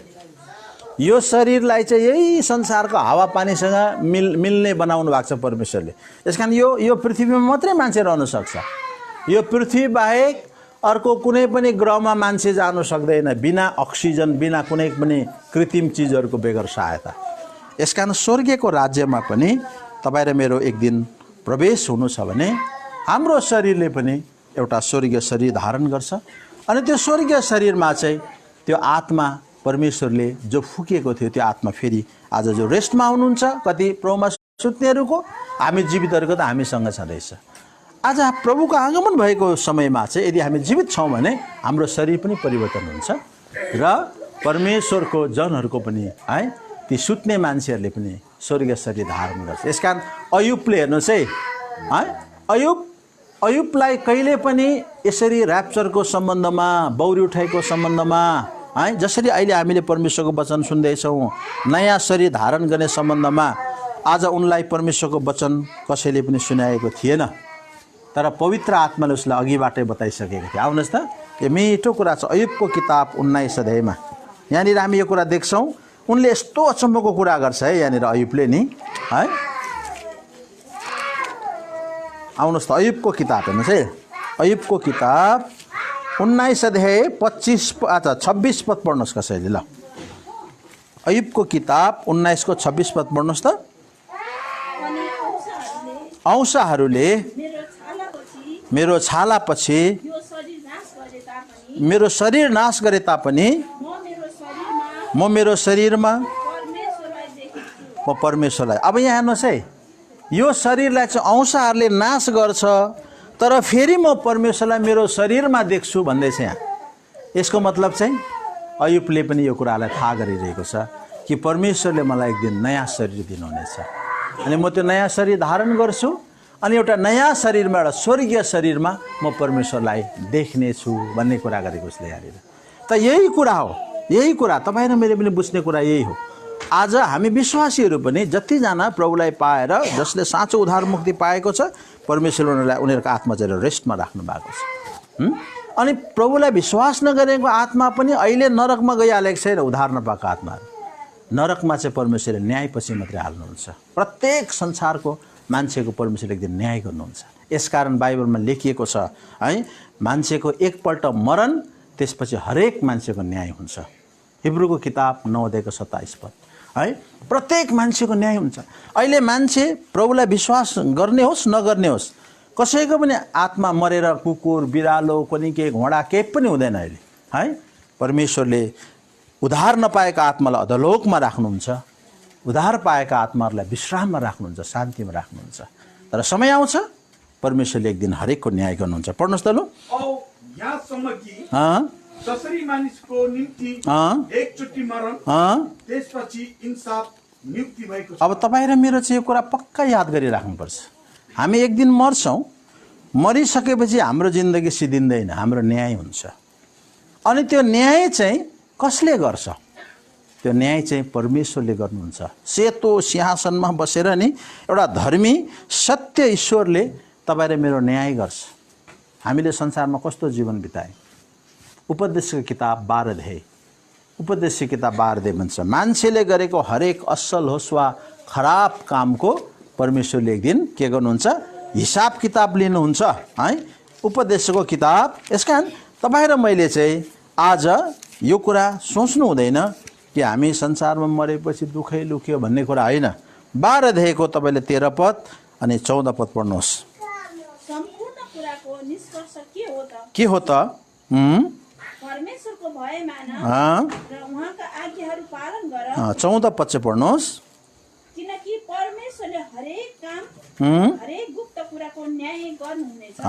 उहाँले न्याय गर्छ, चाहे असल होस् चाहे खराब, परमेश्वरले एक दिन न्याय गर्छ है। यसकारण मान्छेको अहिले तपाईँ र म संसारमा कस्तो जीवन बिताएर संसार छोड्यौँ त्यो चाहिँ मुख्य कुरा हो। अब यो संसारमा चाहिँ पाप अधर्म गरेर है, पापको क्षमा नपाई मर्यो अनि ऊ मरिसकेपछि चाहिँ अब उसलाई स्वर्ग पुर्याइदेऊ है भनेर हामीले कुनै व्यक्तिको सहारा लिएर हाम्रो आत्मालाई स्वर्ग पुर्याउन सक्दैनौँ है। यसकारण यहाँनिर यो कुरा लेखेको छ है, भजन किताबमा यो कुरा भन्छ, कसैको पनि आत्मालाई मोल तिरेर मान्छेले है त्यो दण्डबाट चाहिँ उम्काउन सक्दैन, छुटाउन सक्दैन भन्छ। 49 अध्यायको तपाईँले यहाँनिर 7 पद र 8 पद पढ्नुहोस्। तिमीहरूको आत्माको मोल त्यो ज्यादा हुन्छ र कहिले पनि तिर्न नसक्ने हुन्छ। यस्ता कोही छैन जो सधैँ बाँचिरहन्छ। 7 पद पढ्नु, 7 पनि पढ्नु। 7 कसैले पनि कुनै किसिमले आफ्नो भाइलाई मोल तिरेर छुटाउन सक्दैन, परमेश्वरलाई त्यसको छुटकाराको मोल त्यसले दिनै सक्दैन। अब हेर्नुहोस्, कसैको आत्मालाई पनि परमेश्वरको त्यो न्यायबाट छुटाउन सक्दैन। अब संसारमा मान्छेले पाप गरेर मरेको छ। अब यो मान्छेले पाप गरेर, मेरो बाउले पाप गरेर मर्यो भगवान्, अब म छोराले मेरो बाउले पाप गरेको जति के पाप गरे त्यसको चाहिँ म क्षतिपूर्ति दिन्छु भन्दा हुँदैन। परमेश्वरलाई मान्छेले घुस लिएर हुँदैन। यसकारण संसारमा त्यो एउटा दस्तुरी गरिन्छ, बुझ्नु भएन? अब मर्ने कसरी मर्यो, तर अब ती मर्ने मान्छेको नाममा तपाईँ र मैले संसारमा धर्म, कर्म, पौवा, पार्टी, दान, पुण्य गरेर केही पनि हुनेवाला छैन। किनभने एउटा स्वाभाविक रूपमा मैले कसैको हत्या गरेँ, मेरो साटोमा मेरो बाउ चाहिँ अदालतमा गएर मेरो छोराको लागि म दण्ड भोग्छु भन्दा सरकार मान्दैन। तिमी किन दण्ड, तिम्रो छोराले हत्या गर, तिम्रो छोरा 100 वर्षपछि भए पनि खोजेर म छोरालाई दण्ड दिन्छु भन्छ। यसकारण मान्छे अपराधी भाग्छ क्या है, कति वर्ष भाग लुकेको हुन्छ, पछिबाट कानुनले त्यसलाई भेट्छ, पक्रिन्छ अनि त्यसलाई नै सजाय दिन्छ, बुझ्नु भएन है? यसकारण यो संसारमा त मैले गरेको अपराधको दण्ड मैले पाउँछु भने ईश्वरको राज्यमा त्यस्तो गुल्चे हुन्छ र? बाउले पाप गरेर मर्ने अनि छोरा चाहिँ यहाँनिर केस खुइल्याएर दुःख भोगेर चाहिँ अनि त्यसपछि चाहिँ यहाँ छोराले चाहिँ स्वर्ग लगिन सक्ने र? सबै एउटा मान्छेले भनेको लोकाचार कुराहरू मात्रै हो है, लोके कृतिहरू। हाम्रो गुरुङहरूको भान्जा चाहियो चोखाउने, भान्जाले चोखाउँदा चोखिन्छौँ र हामी? गरिले आएको कुरा, मान्दै आएको कुरा, बाउबाजेले गरेको कुरा भनेर मानिदिएको मात्रै हो त्यो हामीले, बुझ्नु भएन? तर तपाईँ र मैले बुझ्नुपर्ने कुरा चाहिँ के छ भने मैले कसरी जीवन बिताएर संसार छोडेँ। यसकारण संसार छोड्नुभन्दा अगाडि ईश्वरको घरमा जान लायक तपाईँ र म हुनुपर्छ। हाम्रो आत्मालाई चाहिँ हामीले पवित्र पार्नुपर्छ। हामीले चाहिँ पाप अधर्मबाट मन फर्काउनुपर्छ, पश्चाताप गर्नुपर्छ। धर्म कर्म गरेर हामी कहिले धर्मी हुँदैनौँ, यो कुरा चाहिँ तपाईँ र मैले एकदम थाहा गरिराख्नुपर्छ। तपाईँलाई म एउटा नमुना दिन्छु। मान्छेले गरेको धर्मले चाहिँ मान्छेलाई एकछिनको लागि स्वधर्मी बनाउँछ। हाम्रो धर्म कर्म चाहिँ पवित्र शास्त्रले भन्छ मैला थाङ्ना जस्तो अरे क्या, मतलब अहिले लागे एकैछिनमा हामीले लुगा जतिसुकै नयाँ लाए पनि एक दिन लाए पनि मैला भइहाल्छ, हेरि नसक्ने हुन्छ लुगा हाम्रो। त्यस्तै प्रकारले हाम्रो धर्म कर्म क्षणिक समयको लागि मात्रै हामीलाई धर्मी बनाउँछ भन्ने नमुना चाहिँ के भने नि, सम्झिनुहोस् जाडोको बेलामा एउटा माग्ने तपाईँ घरमा आयो, एकदम कामदैछ बिचरा, लुगा पनि फाटेको रहेछ, भोकै छ, मालिक भनेर आयो, तपाईँलाई बडो दया लाग्छ। यसलाई आज एउटा दाउरा सुरुवाल बनाइदेऊ, नयाँ दाउरा सुरुवाल, ढाकाको टोपी, जुत्ता लगाइदिनु भयो है, खिर भात खुवाउनु भयो, तपाईँलाई त्यो गरिबले धन्यवाद दिएर गयो है, तपाईँलाई दिनभरि खुसी लाग्छ, मैले कस्तो धर्म गरेँ आज, कस्तो धर्मी जस्तो लाग्छ क्या, जिउ पनि हलुङ भएको जस्तो लाग्छ हो। तर त्यो धार्मिकता कति दिनसम्म हुन्छ भन्ने कुरा। तर त्यही मान्छे भोलि पनि आयो तपाईँ र मेरो घरमा, ठिक्कै खाने बेलामा आयो भनेदेखि भोलि त्यसले खिरभात पाउँदैन, के पाकेको छ त्यो खाएर जाए भनेर हामी भन्छौँ। त्यो दिन पनि अलिकति खुसी नै हुन्छ बिचरा। तर त्यो माग्ने परीक्षाको दिन पनि ठ्याक्कै भात खाने बेलामा आयो भनेदेखि आँखा फुकाल्नुपर्छ। त्यसपछि तैँले यो घर मात्रै देखिस्, अर्को घर चाहिँ देखेनस् होइन। 2 दिन अगाडिको धर्म हाम्रो 2 दिन पछाडि पानीमा मिल्यो। यसकारण संसारमा तपाईँ र मैले हाम्रो कोसिसले धर्म कर्म गरेर हामी धर्मी बन्न सक्दैनौँ। न त हामीले अधर्म गरेको हाम्रो अधर्मको हिसाब चाहिँ अर्कोले बुझाइदिँदा नै हुन्छ, बुझ्नु होइन। यसकारण तपाईँ र मैले हाम्रो जीवनको सवालमा चाहिँ हामीले आफैलाई ईश्वरको सामु, जब यो संसार हामी छोडेर जान्छौँ, छोडेर जानुभन्दा अगाडि ईश्वरसँग हिसाब किताब मिलाउनुपर्छ हामीले। हे भगवान्, हे ईश्वर, मैले जानेर नजानेर कति पाप गरेँ है, मेरो आत्मा, आज म आफैलाई प्रश्न गर्छु, हे आत्मा के तँ पापी छैनस् भनेर एकपल्ट सोध्नुहोस् त। तैँले अहिलेसम्म केही पनि पाप गरेको छैनस् भनेर सोध्नुहोस् त, आत्माले के जवाब दिन्छ है। मुखले त छैन भन्ला, तर आत्माले कुरी लाज लाग्दैन। तैँले कति झुट बोलेको छस्, कति ढाँटेको छस्, कति डाहा गरेको छस्, कति तैँले आरिस गरेको छस्, कति तैँले नराम्रो सोचेको छस् है। असङ्ख्य पापहरू हामीले हाम्रो हृदयमा गरेका हुन्छौँ। यसकारण हौ त्यो सारा पापको हिसाब किताब चाहिँ नि तपाईँ र मैले मर्नुभन्दा अगाडि मिलायौँ न भने चाहिँ मृत्युपछि न्याय चाहिँ त्यसैको हुन्छ, त्यसैको हुन्छ। जब त्यो न्यायमा तपाईँ र मलाई परमेश्वरले पापी पाउनुहुन्छ, दोषी पाउनुहुन्छ, अब त्यो दोषी आत्मालाई चाहिँ ईश्वरले अनन्तको लागि त्यसपछि नरकमा फ्याँकिदिनुहुन्छ। यो कुरा चाहिँ तपाईहरु मैले याद गर्नुपर्छ है। हाम्रो आत्मालाई चाहिँ त्यसपछि मात्र न्यायपछि मात्रै अनन्तको नरकमा फ्याँकिन्छ। यसैकारण आज तपाईँ र मैले यो संसारमा अब यी मरिजानेको विषयमा चाहिँ अब हामीले के गर्नुपर्छ भनेदेखि जस्तो हाम्रो फुपाजु बितेर जानुभयो, अब उहाँकै आत्माले परमेश्वरको अगाडि हिसाब किताब दिनुपर्ने हो। यसैले उहाँ चाहिँ मर्नुभन्दा अगाडि नै ईश्वरसँग हिसाब किताब मिलाउनु भयो क्या। ल हे बाबु, मैले जानेर नजानेर कति पाप गरेँ, मलाई माफी देऊ। किनभने हाम्रो पापको क्षमा गर्नका लागि संसारमा परमेश्वरले आजभन्दा 2000 वर्ष अगाडि प्रभु यीशु मसीहलाई पठाउनु भयो। अनि उहाँमा चाहिँ पापको क्षमा छ भन्ने कुरा संसारमा प्रचार भयो। अनि त्यो कुरालाई हाम्रो फुपाजुले पनि विश्वास गर्नुभयो। अनि उहाँको अगाडि आफ्नो पापमा नि हिसाब किताब मिलाएर जानुभयो उहाँ है। ऋण तिरो तारो सबै मिलाएर जानुभयो ईश्वरको अगाडि क्या, मतलब पापको सवालमा चाहिँ हैन। अनि आज उहाँको आत्मालाई अब यहाँ भाइहरूले है, दाजुहरूले, दिदीहरूले अब ल मेरो बाउको लागि भनेर यहाँनिर फल्ना मान्छे बोलाएर चाहिँ लु मेरो बाउलाई बाटो लगाइदियो भन्दाखेरि लाउँदैन। यदि मान्छेले बाटो लाउन सक्थ्यो भने एउटा नमुना म तपाईँलाई बताउँछु। एउटा धामीले आत्मालाई बाटो लाउन सक्छ भने त्यो धामी मर्दाखेरि फेरि अर्को धामी किन चाहियो? ऊ त बाटो लाउने मान्छे, उसलाई त फेरि अर्को बाटो लाउने मान्छे त नचाहिनु पर्ने नि त, तर चाहिन्छ त। किनभने बिचरा उसलाई पनि बाटो थाहा छैन है, संसारमा अन्योलमा छ है। यसकारण गर्दाखेरि कसैले पनि हाम्रो आत्मालाई चाहिँ स्वर्गमा पुर्याउन सक्दैन, बाटो लाउन सक्दैन। यसकारण एउटै मात्रै बाटो छ भन्छ यूहन्ना 14:56 मा है। हाम्रो लागि एउटै मात्रै बाटो छ। कसैले तपाईँ र मेरो आत्मालाई चाहिँ नि बाटो लाएर स्वर्गमा पुर्याउन सक्दैन। न छोरा बुहारीले सक्छ, न भान्जाले सक्छ, न गुरुले, पण्डितले, न लामाले कसैले हाम्रो आत्मालाई स्वर्ग पुर्याउन सक्दैन। तपाईँ र मैले कसरी जीवन बितायौँ संसारमा त्यो चाहिँ गहिरो कुरा हो। पढ्नुहोस् त यूहन्ना 14:56। येशूले तिनीहरूलाई भन्नुभयो, हजुर, बाटो सत्य जीवन मै हुँ। बाटो सत्य र जीवन मै हुँ, म बाहेक अरू कोहीद्वारा पिता कहाँ जान सक्दैन। अरू कोहीद्वारा बाटै छैन, एउटै मात्रै बाटो छ, बाटो सत्य र जीवन। यसकारण अब अर्को बाटो अर्कोले होइन म घुमाएर पुऱ्याइदिन्छु है, तपाईँले अलिकति बन्दोबस्त गर्नुहोस् मेरो लागि, केही यसो सामा सदम तयार गर्नुहोस्, म घुमाएर पुऱ्याइदिन्छु नि है, कसैले पुऱ्याउन सक्दैन है। यसकारण यो संसारमा मृत्युपछि गरिने जति पनि कर्मकाण्डहरू छ मान्छेले लोकचारको निम्ति मात्रै गर्छन्। यसकारण तपाईँ र मैले चाहिँ गर्नुपर्ने कुरा चाहिँ के हो? हाम्रो बाबुआमाप्रति जिउँदो हुँदा नै गर्ने कुरा है। यहाँ फुपाजुको लागि जति हाम्रो जिउँदो हुँदा हाम्रो प्रवीण भाइले गर्नुभयो, इमान भाइले गर्नुभयो, जति गर्नुभयो तपाईँले जिउँदो हुँदा गर्नुभयो, खुसी भए, उहाँले आशिष दिनुभयो। मरेपछि तपाईँहरूले कुनै प्रकारको नौटङ्की गर्न आवश्यकता हुँदैन।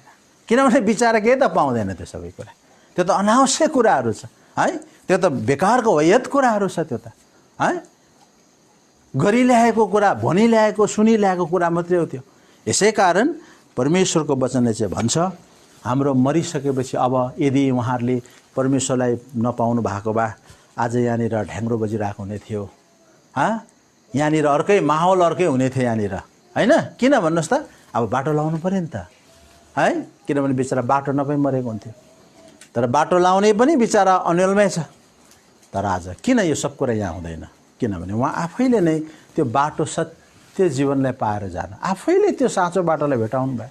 यसकारण सत्य बाटो नभेट्दा चाहिँ मान्छे अन्यलमा पर्छ। यो पो ठिक हो कि त्यो पो ठिक हो कि यसो पो होला कि त्यसो पो होला कि मान्छे एउटा अन्यलमा बस्नुपर्छ। यसैकारण परमेश्वरको वचनले भन्छ अब हामीले मर्नेको नाममा कुनै पनि प्रकारको यहाँनिर लोकचार गर्नु आवश्यकता छैन भन्छ। अब उनको लागि हामीले है एकदमै कति दिन भोकै बसेर तिर्खाइ बसेर, तपाईँ र म भोकै तिर्खाइ बस्दा उहाँलाई केही पनि हुनेवाला छैन हैन, केही हुनेवाला छैन। उहाँले जे गर्यो, उहाँले गरेको काम उहाँको पछि लाग्छ भन्छ। प्रकाशित वाक्य किताब पढ्नुहोस् त, तपाईँ र मैले जे गरेको छौँ नि त्यो काम लिएर हामी त ईश्वरको अगाडि जानुपर्छ। अनि यहाँनिर संसारमा बसिदिने मान्छेले है ती मरिजानेको विषयमा, मान्छेको विषयमा केही गर्दा केही हुनेवाला छैन। प्रकाशित वाक्य 14 अध्याय यहाँनिर भन्छ 13 पद पढ्नुहोस् त। प्रकाशित वाक्य 14 को स्वर्गबाट यस्तो भन्ने आवाज आयो, यो लेख अब उपरान्त प्रभुमा मर्नेहरू धन्यका हुन्, धन्यका हुन्, आत्मा भन्नुहुन्छ, आत्मा भन्नुहुन्छ तिनीहरूले आफ्ना आफ्ना परिश्रमबाट आराम पाउनेछन्, आराम पाउनेछ। किनकि तिमीहरूका काम तिमीहरूको पछि लाग्नेछ। तिनीहरूका काम चाहिँ तिनीहरू अब फुपाजीले जे जति गरे उहाँको काम उहाँको पछि लाग्छ। यसकारण उहाँले के गर्नुभयो त्यो कुरा हो, तर उहाँको नाममा अब तपाईँ र मैले गरिदिएकोले केही पनि हुँदैन। याद गर्नुहोस् है, तपाईँलाई भोक लागेको छ, मैले टन्नै खाइदिँदाखेरि अगाउँदैन है। यसकारण आज मर्ने मान्छेहरू संसारबाट कसरी मरेर गए। यसकारण उहाँले एउटा है धन्यको उहाँले आफै नै त्यो बाटो सत्य। यसका हाम्रो भाइ परमिनले भन्दै हुनुहुन्थ्यो है, भर्खरै के भन्नुभयो फुपाजीले, उहाँले प्रार्थना गर्नुभयो कष्ट पाउँदा, प्रभु म त तयारी छु त हो, मलाई लानुहोस् न, मलाई कष्टमा नराख्नुहोस्, मलाई दुःखमा नराख्नुहोस् न, मलाई लानुहोस्, म त तयारी छु भन्नुभयो। कस्तो कुरा यसो भन्नुसक्छ? अरू कसैले भन्नुसक्छ भन्नुहोस् त? उहाँले कस्तो प्रकारले त्यो कुरा भन्नु, मलाई लानुहोस् न हो, म त तयारी छु त प्रभु, यो दुःख दिइ नबस्नुहोस् न हो, मलाई कष्टमा नराख्नु, लानुहोस् भन्नुभयो अरे। अन्त बिचारा भाइले पनि मनमनमा प्रार्थना गर्नुभयो। अब बाउको अगाडि मुखले त भन्नु भएन, प्रभु मेरो बुवालाई कष्टमा नराखिदिनुहोस् न त, उहाँ तयारी छु भन्दैछ, लानुहोस् है। त्यसपछि उहाँ कति आरामसँग परमेश्वरको घरमा जानुभयो, बुझ्नु भएन? यसकारण आज जुन मान्छेले बाटो पाउँछ, तपाईँले हेर्नुहोस् त मजाले सुतेको जस्तो है, कस्तो बडा आदरको साथमा मजाले निदाएको जस्तो है। किनभने उहाँले आफैले नै त्यो स्वर्गीयको बाटो है, स्वर्गीयको बाटो उहाँले पाउनुभयो आफैले। तपाईँ र म आफै हिँड्ने बाटो हामी आफै नै जान्नु पर्दैन। मेरो लागि चाहिँ म काठमाडौँ जानुपर्छ, छोराले टिकट काटेर बसमा चढ्दाखेरि म काठमाडौँ पुग्छु, को पुग्छ काठमाडौँ? त छोरै पुग्छ नि त संसारमा चाहिँ यस्तो संस्कार छ, बाउ मर्छ, छोराले टिकट काटेर बसमा चढेको जस्तै गरिदिन्छ है। खर्च पात यत चिजहरू संसारमा गरेर अघि संसारमा मरोमाथि कात्रो भन्छ नि, मरो त त्यसै भएको छ घरमा, अब त्यो दुनियाँभरको चिजले कात्रो थपेको जस्तै बिचारा ऋण पान अनेक चिज भए त्यसपछि है समस्या। यसकारण तपाईँ र मैले यो कुरा चाहिँ सफा बुझ्नुपर्छ है। यसकारण पवित्र शास्त्र बाइबलमा चाहिँ हामीलाई अन्योलमा राखेको रहेन रहेछ है, छर्लङ्ग देखाएको रहेछ। यसकारण मैले भने मेरो त्यो 11 वर्षको उमेरमा एउटा प्रश्न जो मनमा थियो, के भयो होला के भयो होला, आज त्यो प्रश्नको जवाफ त मैले पवित्र शास्त्र बाइबलबाट पाएँ। गिद्धको कुरा आउँछ, कुनैको केही हुँदैन रहेछ। मान्छेको आत्मा र शरीर हुन्छ, एक दिन शरीर माटोमा मिल्छ, आत्मा चाहिँ न्यायमा उभिनुपर्छ, अनि त्यो न्यायले नै तय गर्छ हाम्रो आत्मा स्वर्गीय प्रवेश गर्ने कि नरकमा जाने। अब यहाँनिर चाहिँ पाप अधर्ममा मरेर गयो, अनि मैले ईश्वरलाई, हे भगवान् म 5-6वटा गाई चाहिँ तपाईँलाई घुस दिनु पर्यो, म सुन घुस दिन, तोरमा म घुस दिनु पर्यो, मेरो बाउलाई चाहिँ स्वर्गमा छिराइदिनुहोस् है भन्दा छिर्नेवाला छैन। यसै कारण तपाईँ र मैले यो कुरा जान्नुपर्छ, जिउँदो हुँदा हामीले जति सेवा गर्छौँ बाबुआमाको, जिउँदो हुँदा गर्ने है, उसलाई स्याहार गर्ने, सम्हार गर्ने, माया गर्ने, तपाईँले जे गर्नुहोस् जीवित हुँदा गर्नुहोस्, मरेपछि गरेर केही फाइदा छैन है। त्यो दुनियाँको निम्ति है तपाईँले फल्नाले त गर्यो है भन्छ है, अनि के छ त अर्काको बाउको किरिया गर्नु भन्छ नि संसारमा, अर्काको बाउ किरिया गर्नु सजिलो, यस्तो पुगेन र उस्तो पुगेन भनेर चाहिँ बहुत मान्छे आउँछ है, बहुत आउँछ मान्छे। तर याद गर्नुहोस्, आज तपाईँ र मैले चाहिँ वास्तविक सत्यतालाई आज हामीले बुझ्नु जरुरी छ। हामी त्यो अन्धकारमा थियौँ होइन। यसकारण म आफैलाई, म त अब अचम्म लाग्छ के है, हाम्रो घर कति साह्रो अन्योलमा, हिन्दू संस्कार एउटा, त्यसपछि बुद्धिस्ट संस्कार, कन्फ्युजै गर्नुपर्छ। मैले काकालाई एकपल्ट सोधेँ, हाम्रो तम्मु सङ्घमा हाम्रो काका बहुत कुदिन्थ्यो, प्रचार प्रसारमा क्या कुदिने होइन, एकदम एक्टिभ भएर कुदिने। औ काका के गर्नु भएको यस्तो है। एक दिन त बडा मरेको थियो कि, अब बडा मरे म पनि गएको थिएँ, अन्त दही मुछेर बडाको त्यो गमलामा फोटो राखेको थियो। अब त पढ्दैछ, यता दही मुछेर चाहिँ त्यो क्या फोटोको अगाडि राख्दैछ। अनि मैले के गरेँ हो काका, नगर न, राखिदिएको नि, जिउँदो हुँदा दही भात दियो बडालाई है, जिउँदो हुँदा कहिले किन देऊ कि त, मरेपछि फोटोलाई दही भात खुवाउँदा हुन्छ है। संसारमा कति मान्छे आज मूर्ख छौँ हामी। अरे बाबा जिउँदो हुँदा हामीले बाबुआमालाई गर्नुपर्छ सेवा, मरेपछि केही पनि छैन, त्यो सब अनावश्यक चिजहरू मात्रै हो। यसकारण पवित्र शास्त्रले चाहिँ यो कुरा हामीलाई छर्लङ्ग बताइदिएको छ, सफा बताइदिएको छ है, मरिजानेको विषयमा के हुन्छ। यसकारण हामी यस्तो भयो हुन्छ होला, उनी के भयो होला, के भयो होला, अरे हो हरे भनेर चाहिँ अब हामीले गर्ने कुरा केही छैन है। अब अहिले त त्यसलाई त संसारमा नि त्यो चिजमा सिद्धता छैन भन्ने कुराको प्रमाण के हो त? 13 दिनै गर्थ्यो, मोडिफाई गर्नुपर्छ भन्छ त्यसलाई। अहिले त 7 दिनैमै सक्नु थालेछ काम है, बुझ्नु भएन? अझै त्यसलाई घटाएर 3 दिनमा पनि सक्छ मान्छेले। मतलब जे गर्दा पनि हुन्छ, त्यो मान्छेले बनाएको नियम, त्यसमा सत्यतै छैन। यसकारण ईश्वरको नियम चाहिँ कहिले पनि परिवर्तित हुँदैन। तर मान्छेले बनाएको नियम भएको हुनाले बदलेको होइन। हाम्रो माथि पहाड माइम जुवामा पोहोरमा गएको थिएँ, बडाहरू हुनुहुन्छ त्यहाँ। हौ छोरा एक दिन बस्दै आइज, हौ हामीलाई राम्रो बुझाइदियो, हामी त यो साह्रै गडबडमा पर्यो। के भयो भनेको, यहाँ विवाद छ अहिले। के विवाद छ? लामा राख्ने विषयमा विवाद छ अरे। अब त्यहाँ स्वरो उठाउने विषयमा विवाद छ अरे। अल्लाह हेर्नुहोस् है, ए बाबा, विवादै विवाद, विवादमै विवाद, अन्यल नै अन्यल। कसले के भन्छ, कसले के भन्छ, त्यहाँको लामा ठिक भएन भन्छ, कसैले यो पढाइ भएन भन्छ, उफ्रिन्छ आएर यो के हो भन्छ क्या। बिचारा के होमै जिन्दगी गइरहेको छ। यस कारण यस्तो प्रकारको अन्यलमा आज हामी परमेश्वरले बसेको चाहनुहुन्न रहेछ नि त। यस कारण त यो कुरा प्रष्ट लेखेको रहेछ। पढ्नुहोस् त फेरि थिस्सलुनी किताब 4:13 म चाहिँ तिमीहरूले मरिजानेको विषयमा के हुन्छ भन्ने कुरा अन्जान बस्दा चाहदिनँ। यस कारण हाम्रो फुपाको विषयमा यहाँ फुपूहरू या कसै पनि अन्जान नहुनुहोस् है।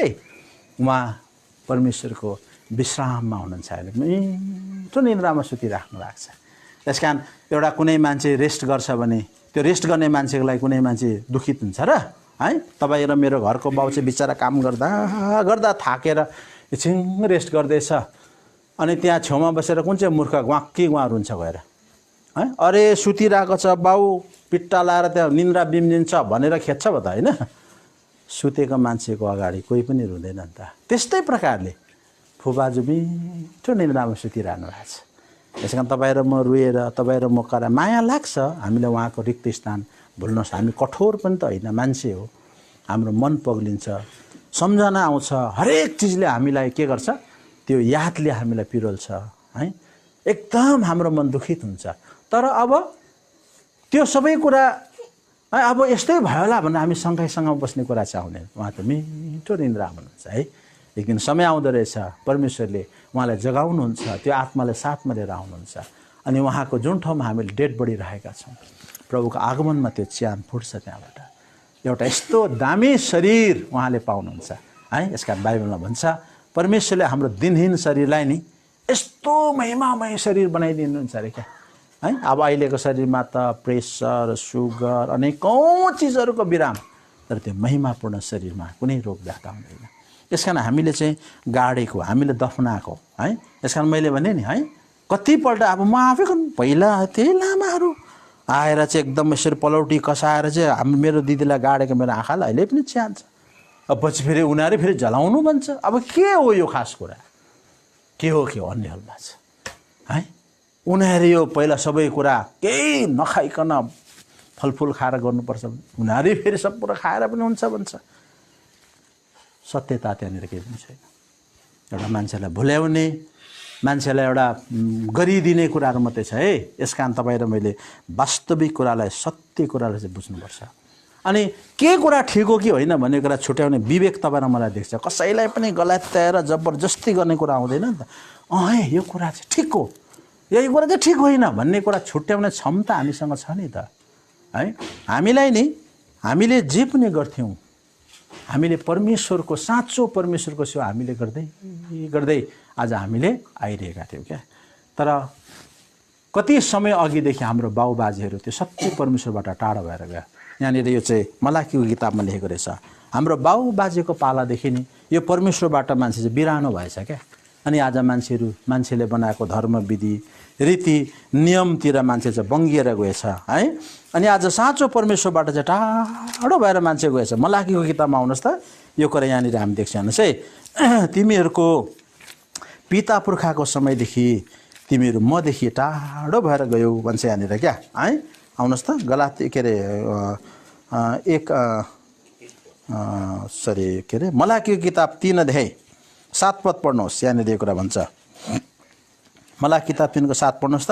तिमीहरूका पिता पुर्खाका दिनदेखि नै तिमीहरू मेरो धार्मिक विधानहरूदेखि तर्केर गएका छौ र तिमीहरूको पालना गरेका छैनौ। अब हेर्नुहोस्, हाम्रो पिता पुर्खा अब कुन बाजेदेखि यो परमेश्वरको विधान बिर्स्यो उनीहरूले, तर्केर गयो। अब अहिले कुन विधान हो फेरिएकै छ, नयाँ नयाँ कुरा आउँछ, यो ठिकको पक्का अब चाहिँ भेट्यो भन्छ, अब चाहिँ यो चाहिँ ठिक हो भन्छ। सुन्दा त्यो पनि ठिकै जस्तो लाग्छ है। फेरि कुन समय आउँछ यस्तो होइन, अब त यसरी गर्नुपर्छ भन्नेहरू आउँछ है। यसकारण यो सबै एउटा कच चाहिँ के रहेछ, पिता पुर्खाको समयदेखि यो साँचो परमेश्वरबाट चाहिँ टाढो टाढो टाढो टाढो टाढो हुँदै हामी चाहिँ गएको रहेछौँ क्या। यसकारण यो साँचो परमेश्वरकोमा फेरि हामीले है आज फर्केर आउनु, उहाँलाई चिन्नु चाहिँ हाम्रो लागि बहुत आवश्यकता छ।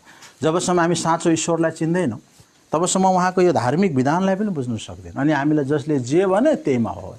पहिला बाहुन बाजेले जे भन्थे त्यही हो सुहा गऱ्यौँ। अब अहिले लामा बाजेले के भन्दै त्यही कुरा हो गर्दै जाँदैछौँ। भोलि अर्को आउँला के भन्न त्यो पनि हो नै हुँदै जान्छ हामी।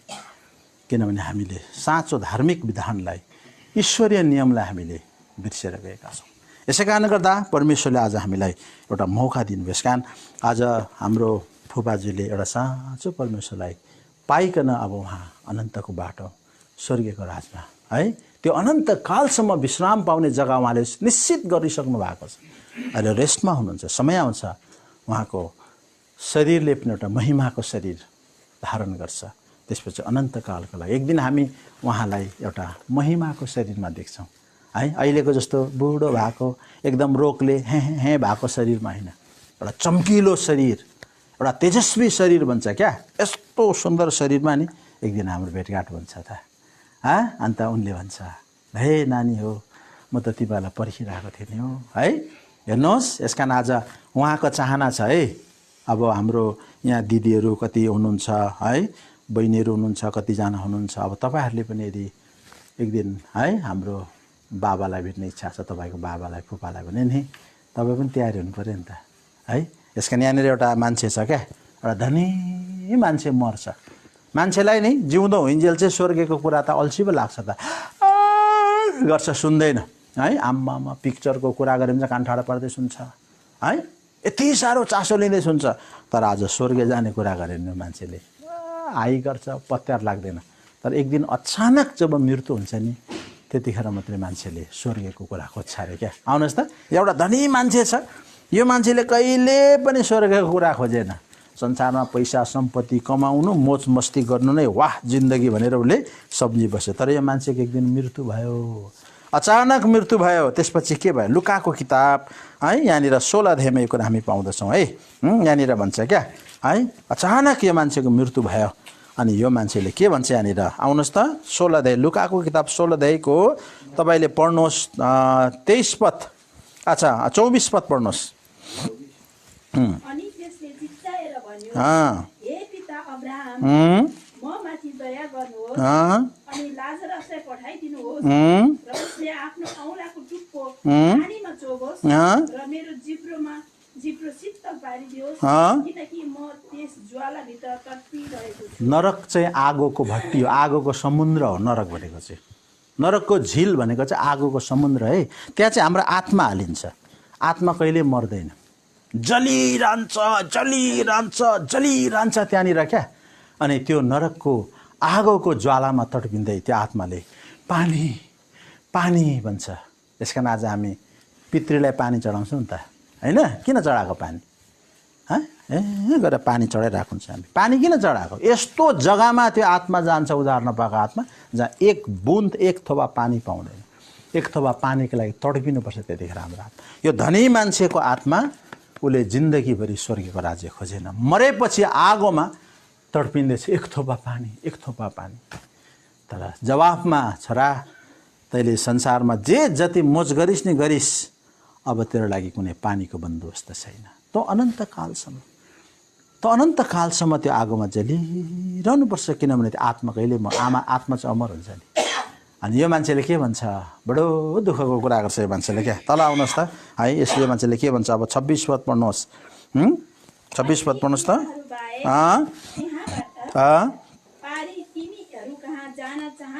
अच्छा 28 पद चाहिँ पढिदिनुहोस् त।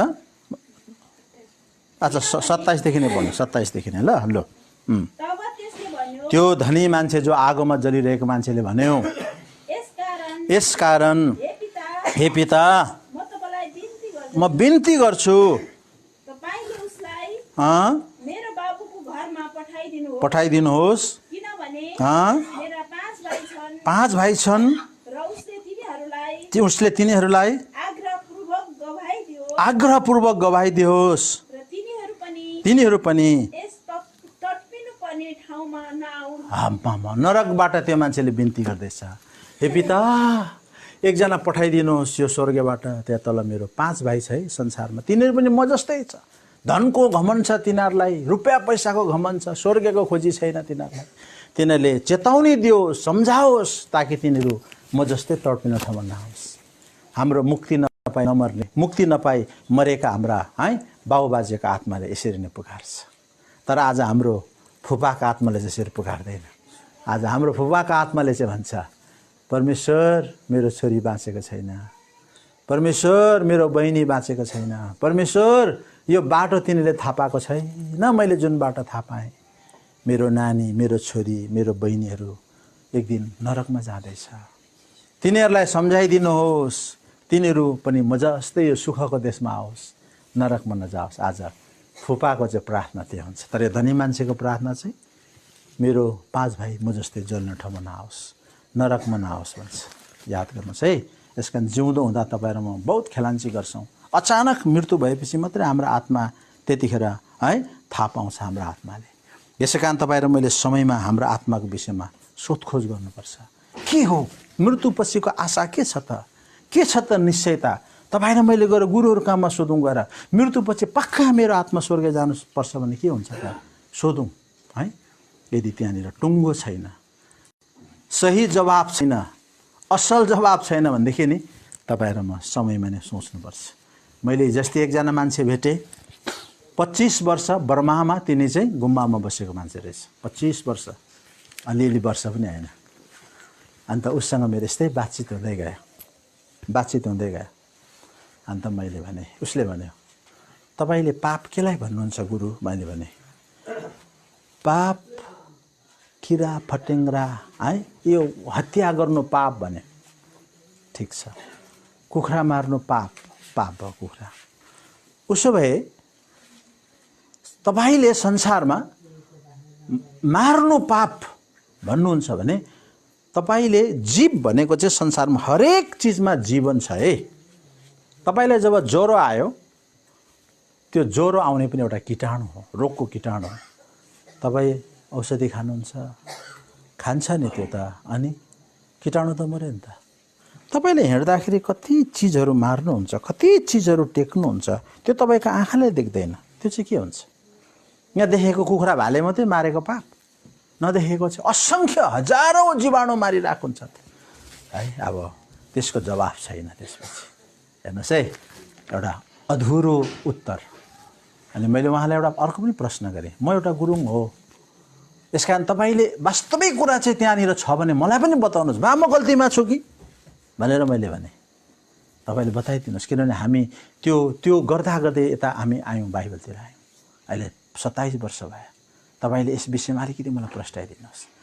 तपाईँले जसलाई के भन्छ है, बुद्धको सन्देश के छ?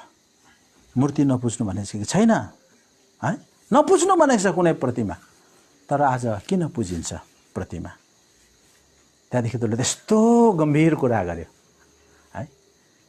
तपाईँले जुन बुद्ध आज हामी नेपालमा जन्मेको भनेर आज नेपालले गर्व गर्छ, उहाँ ईश्वर हो? ईश्वर होइन भन्नुभयो उहाँले। ईश्वर होइन, ईश्वर चाहिँ अर्कै छ।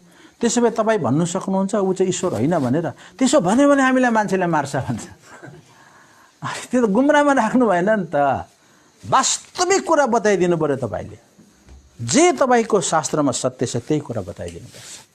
मान्छेलाई कन्फ्युजमा राखेर, गडबडीमा राखेर, अधुरो उत्तर दिएर है, मान्छेलाई एकदम अन्योलमा राखेर है, आज झुटको खेती हामीले गर्नु हुँदैन भनेर उहाँसँग तर्क कुरा भयो क्या। त्यस कारण हेर्नुहोस्, तपाईँले आज प्रश्न गर्दै जानुहोस्, अधुरो उत्तर, चित्त नबुझ्ने तर्क दिन्छ, अनि त्यतिखेर है बडा खल्लो लाग्छ। अब के गर्नु, गुरुले भनेको भनेर त्यतिमा मन मारेर बस्नुपर्छ। तर परमेश्वरको वचनले हामीलाई त्यसरी अधुरोमा राख्न चाहन्न। कति प्रष्ट भनेको छ, म तिमीहरूलाई मरिजानेको विषयमा अन्जान बसेको चाहदिनँ भन्छ। यस कारणले गर्दा आज हामीले यस्तो साँचो कुरालाई, वास्तविक कुरालाई आज हामीले बुझ्नुपर्छ, जान्नुपर्छ है। यस कारण हाम्रो यहाँनिर आज यस घरमा मृत्यु भयो, मैले भने मान्छेले कुरा काट्छन्, त्यहाँ मरेको एक दिन लामो पनि पढाएन, केही गरेन त्यो घरमा है। अब यस्तो कुरा त हुन्छ, चर्चा हुन्छ क्या। अब किन गर्दैनौ भनेर आएर सोध्दैन नि त कसैले, किन गर्यौ न हो भनेर सोध्दैन। किनभने हामीले जुन कुरा सत्यतालाई पायौँ, जुन कुरा साँचो कुरालाई बुझ्यौँ, जुन वास्तविक कुरालाई थाहा पायौँ, त्यो कुरा हामी बताउँछौँ नि त है। अनि मान्छेले त्यो बुझ्नु चाहिँ चाहँदैन, तर मान्छेले निन्दा चाहिँ गर्छ। यसको हामी निन्दासँग चाहिँ डराउनु हुँदैन। संसारमा नि निन्दासँग डरायो भने के हुन्छ थाहा छ, मान्छेले भनेको कुरा सुन्यो भने राम्रै मान्छे पनि पागल हुन्छ। आज मान्छे त्यस्तो छ नि त, कुरा काट्नु, अनेक कुरा गर्नु चाहिँ मान्छे माहिर हुन्छ। मान्छेले सज्जनै मान्छेले बौला बनाउँछ कुरा काटेर क्या है। एकजना पण्डित गाई तानेर जाँदै रहेछ अरे कि 5 जना ठगले त्यो पण्डितलाई पागल बनायो। कसरी पागल बनायो, कसरी बनाएछ भने त्यो 5 जनाले सल्लाह गर्यो, अब हामीले यो बाहुनको हातबाट गाई खोज्नुपर्छ। तर कसरी खोज्ने, त्यति सजिलो बाहुनले गाई त दिनेवाला छैन। आइडिया ल्याउनुपर्छ। हामी 5 जना चाहिँ 5 ठाउँमा बस्नुपर्छ। प्रत्येक 1-1 किलोमिटर टाढो बस्नु, 5 किलोमिटरसम्म बस्नुपर्छ। म सुरु गर्छु। पहिला एउटै कुरा भन्नुपर्छ हामीले, कलियुगमा के देख्नु पर्यो यो पण्डितले है, एकदम यो है दिशा खाने कुकुर तानिरहेको छ भन्नुपर्छ है। म भन्छु त्यो कुरा। अनि त्यसो भन्दैमा कहाँ गाई छोड्छ त, हेर्दै जाउँ, भन्दै जाउँ, के हुन्छ। बसे 5 जना ठगहरू आउँदैछ। एउटाले सुरु गर्यो, के देख्नु पर्यो कलियुगमा बाहुन भएर है यो नर्क खाने कुकुर पो तान्दैछ भन्छ। बाहुनले देखिस् कुकुर, गाई होइन यो, तेरो आँखा फुटेका भनेर लखे तानेर। अर्को ठग्छ पर, त्यसले भेट्यो, के देख्नु पर्यो कलियुगमा, हेर बाहुनले त यो नर्क खाने कुकुर पो तान्दैछ। त्यसलाई पनि ढाँप्यो उसले, देखिस् तेरो यो कुकुर गाई होइन। 2 जनाले भन्यो, कस्तो लाग्दैछ उसलाई। अझै 3 जना त बाँकी छ। तेस्रोको पाला पनि आयो क्या। के देख्नु पर्यो, के देख्नु पर्यो, हे भगवान् कलियुगमा यो नर्क खाने कुकुर पो तान्दैछ। त्यहाँदेखि त बाहुनलाई त चिसो लाग्यो, गएर गाईको थुनहरू छाम्यो, सिङ छाम्छ, गाई नै हो त हो कि मैले कुकुर नै पो तान्दैछु कि। उसलाई त अब शङ्का भयो नि त है, किन ती 3 जनाले भनिसक्यो। अझै 2टा ठग्दा बाँकी छ। अब शङ्का लाग्दै जाँदैछ। अब अर्कोले भेट्यो, त्यसै भने त्यसपछि त उसलाई पुरै शङ्का अब, होइन मेरो दृष्टि भ्रम भयो, मैले कुकुरलाई नै गाई भन्न तान्दै रहेछु। त्यसपछि त हेर्दै तान्छ। भरे अर्को 5 ठगमा पुग्दा त गाई छोडेर कहाँ कुद्यो म, किनभने सबैले के देख्दैछ गाईलाई, कुकुर। समाज चाहिँ त्यस्तो छ। हाम्रो आफन्तैहरू त्यस्तो हुन्छ, सत्य कुरा बुझ्दैन त, कुरा काट्नु, निन्दा गर्नु, फल्नाले त्यस्तो गरेन, मरेको त्यो, लालची त्यो, लोभी भन्छ। वास्तविक कुरा बुझ्दैन उनीहरूले। यस कारण दुनियाँले के भन्छ त्यो सरकारको कुरा छ, तर आज सत्यको शास्त्रले के। यस कारण बाइबललाई चाहिँ नि यो चाहिँ सत्यको शास्त्र भनेको छ है। दानियलको किताबमा आउनुहोस् त, यहाँ भनेको छ यो सत्यको शास्त्रबाट है आज तपाईँ र मलाई कुनै पनि कुरा झुट, कुनै पनि कुरा अन्धकार, कुनै पनि कुरा छल यहाँनिर छैन। तपाईँ र मेरो लागि सबै कुरा एकदम सफासँग, एकदम खुला प्रकारले राखिदिएको छ। अनि यो कुरा चाहिँ तपाईँ र मैले राम्रोसँग बुझ्यौँ र यसलाई हामीले अपनायौँ भनेदेखि हामी धोकामा पर्दैनौँ। 10 अध्यायको 21 पद पढिदिनुहोस् त। यहाँनिर भन्छ यो सत्यको शास्त्र भन्छ। मद्दत र सहायता गर्नलाई मतर्फ तिम्रा कुमार माइकल बाहेक अरू कुनै मित्र छैन। तापनि सत्यको पुस्तकमा के लेखिएको छ सो म तिमीहरूलाई बताउँछु। यो सत्यको शास्त्रमा के लेखिएको छ त म तिमीलाई बताउँछु। यस कारण एउटा सत्यको शास्त्र, यहाँ कुनै है झुटमुट छैन, कुनै छलछाम कुरा छैन। यस कारण सबै कुरा सफासँग देखाएको छ। यस कारण हामी अन्यलमा पर्ने कुरा छैन है। यस कारण हामीले आजको बेलुकी यो घरमा सङ्गति गऱ्यौँ, एउटा दस्तुरी नियम, यो सत्य कुरा हो। यस कारण सत्य कुरा हामीले बुझेका छौँ होइन। यस कारण हामी अब परिवारहरूलाई एउटा बाउले छोडेको छ, दुःख त लाग्छ, तर एक हिसाबमा हामी खुसी हुनुपर्छ, किनभने उहाँले साँचो बाटो पाएर त्यो बाटो पाएर उहाँ चाहिँ जानु। यस कारण उहाँलाई अब हामी बाटो लाउनु पर्दैन, यहाँ कसै बोलाएर गर्नु पर्दैन। यस कारण परमेश्वरले हामीलाई हरेक चिज एकदमै है गुलमालमा एकदमै त्यो अन्धकारमा हामीलाई एकदम त्यो गडबड पारेर उहाँले राख्न चाहनु भएको छैन। पढिदिनुहोस् त फेरि एकपल्ट पहिलो थिस्सलुनिके 4 अध्यायको है 13 पद पढ्नुहोस् न। हे भाइहरू, अरू आशा नहुनेहरूले गरे जस्तो चाहिँ तिमीहरूले शोक नगर भनेर ती सुति जानेहरूका विषयमा म तिमीहरूलाई अन्जान रहेको चाहदिन। यस कारण हामी आशा नहुने जस्तो अब हामी शोक गर्नु हुँदैन है। यस कारण हाम्रो मनमा दुःख लाग्छ है, हाम्रो मनमा एउटा अलिकति पीडा हुन्छ, तर पनि आज हामी आशा नहुने जस्तो शोक गर्नु। हामीलाई आशा छ नि त एक दिन उहाँलाई भेट्छौँ हामी होइन। यस कारण त्यो आशामा हामीले अब यो साँचो परमेश्वरको सेवा गर्दै जानुपर्छ। यस कारण हाम्रो जसरी पोपाजुले आफ्नो मृत्यु अवस्थामा पनि यो साँचो परमेश्वरलाई यसो भन्दै जानुभयो, लु न प्रभु मलाई लानुहोस्, अब मलाई लानुहोस् न, म तयारी छु त। यस्तो परमेश्वरलाई पाएर पो जानुभएको त उहाँले धर्म परिवर्तन गरेको होइन। क्रिस्चियन धर्म त म पनि मान्दिनँ, मान्छेले क्रिस्चियन धर्ममा क्रिस्चियन धर्म त म पनि मान्दिनँ। हामी क्रिस्चियन धर्म मान्ने मान्छे है, तर यो बाइबलमा चाहिँ साँचो परमेश्वर 27 वर्षको अवधिभित्र मैले बाइबललाई धेरैपल्ट पढेँ है, धेरैपल्ट यतादेखि उता उतादेखि यता पढ्दै जाँदाखेरि यहाँनिर कुनै छलछाम ढाँट कन्फ्युज गडबडी हुने कुरा चाहिँ सफा ऐनामा हेरेको जस्तै सफा छ। यस कारण आज तपाईँले पनि यो साँचो सत्यको शास्त्रलाई सुनेर यो सत्य कुरालाई तपाईँले बुझेर अब मान्छेले के भन्छन् भनेर मान्छेको पछि नदौडिनुहोस्, तर साँचो परमेश्वरको सेवा जसरी हाम्रो यहाँनिर फुपा फुपूहरूले गर्नुभयो, भाइहरूले गर्दैछ, त्यही परमेश्वरको आज हामी सेवा गर्दै जानुपर्छ है। ल यस कारण हामी शोक गर्ने अब भावविह्वल हुने कुरा छैन है।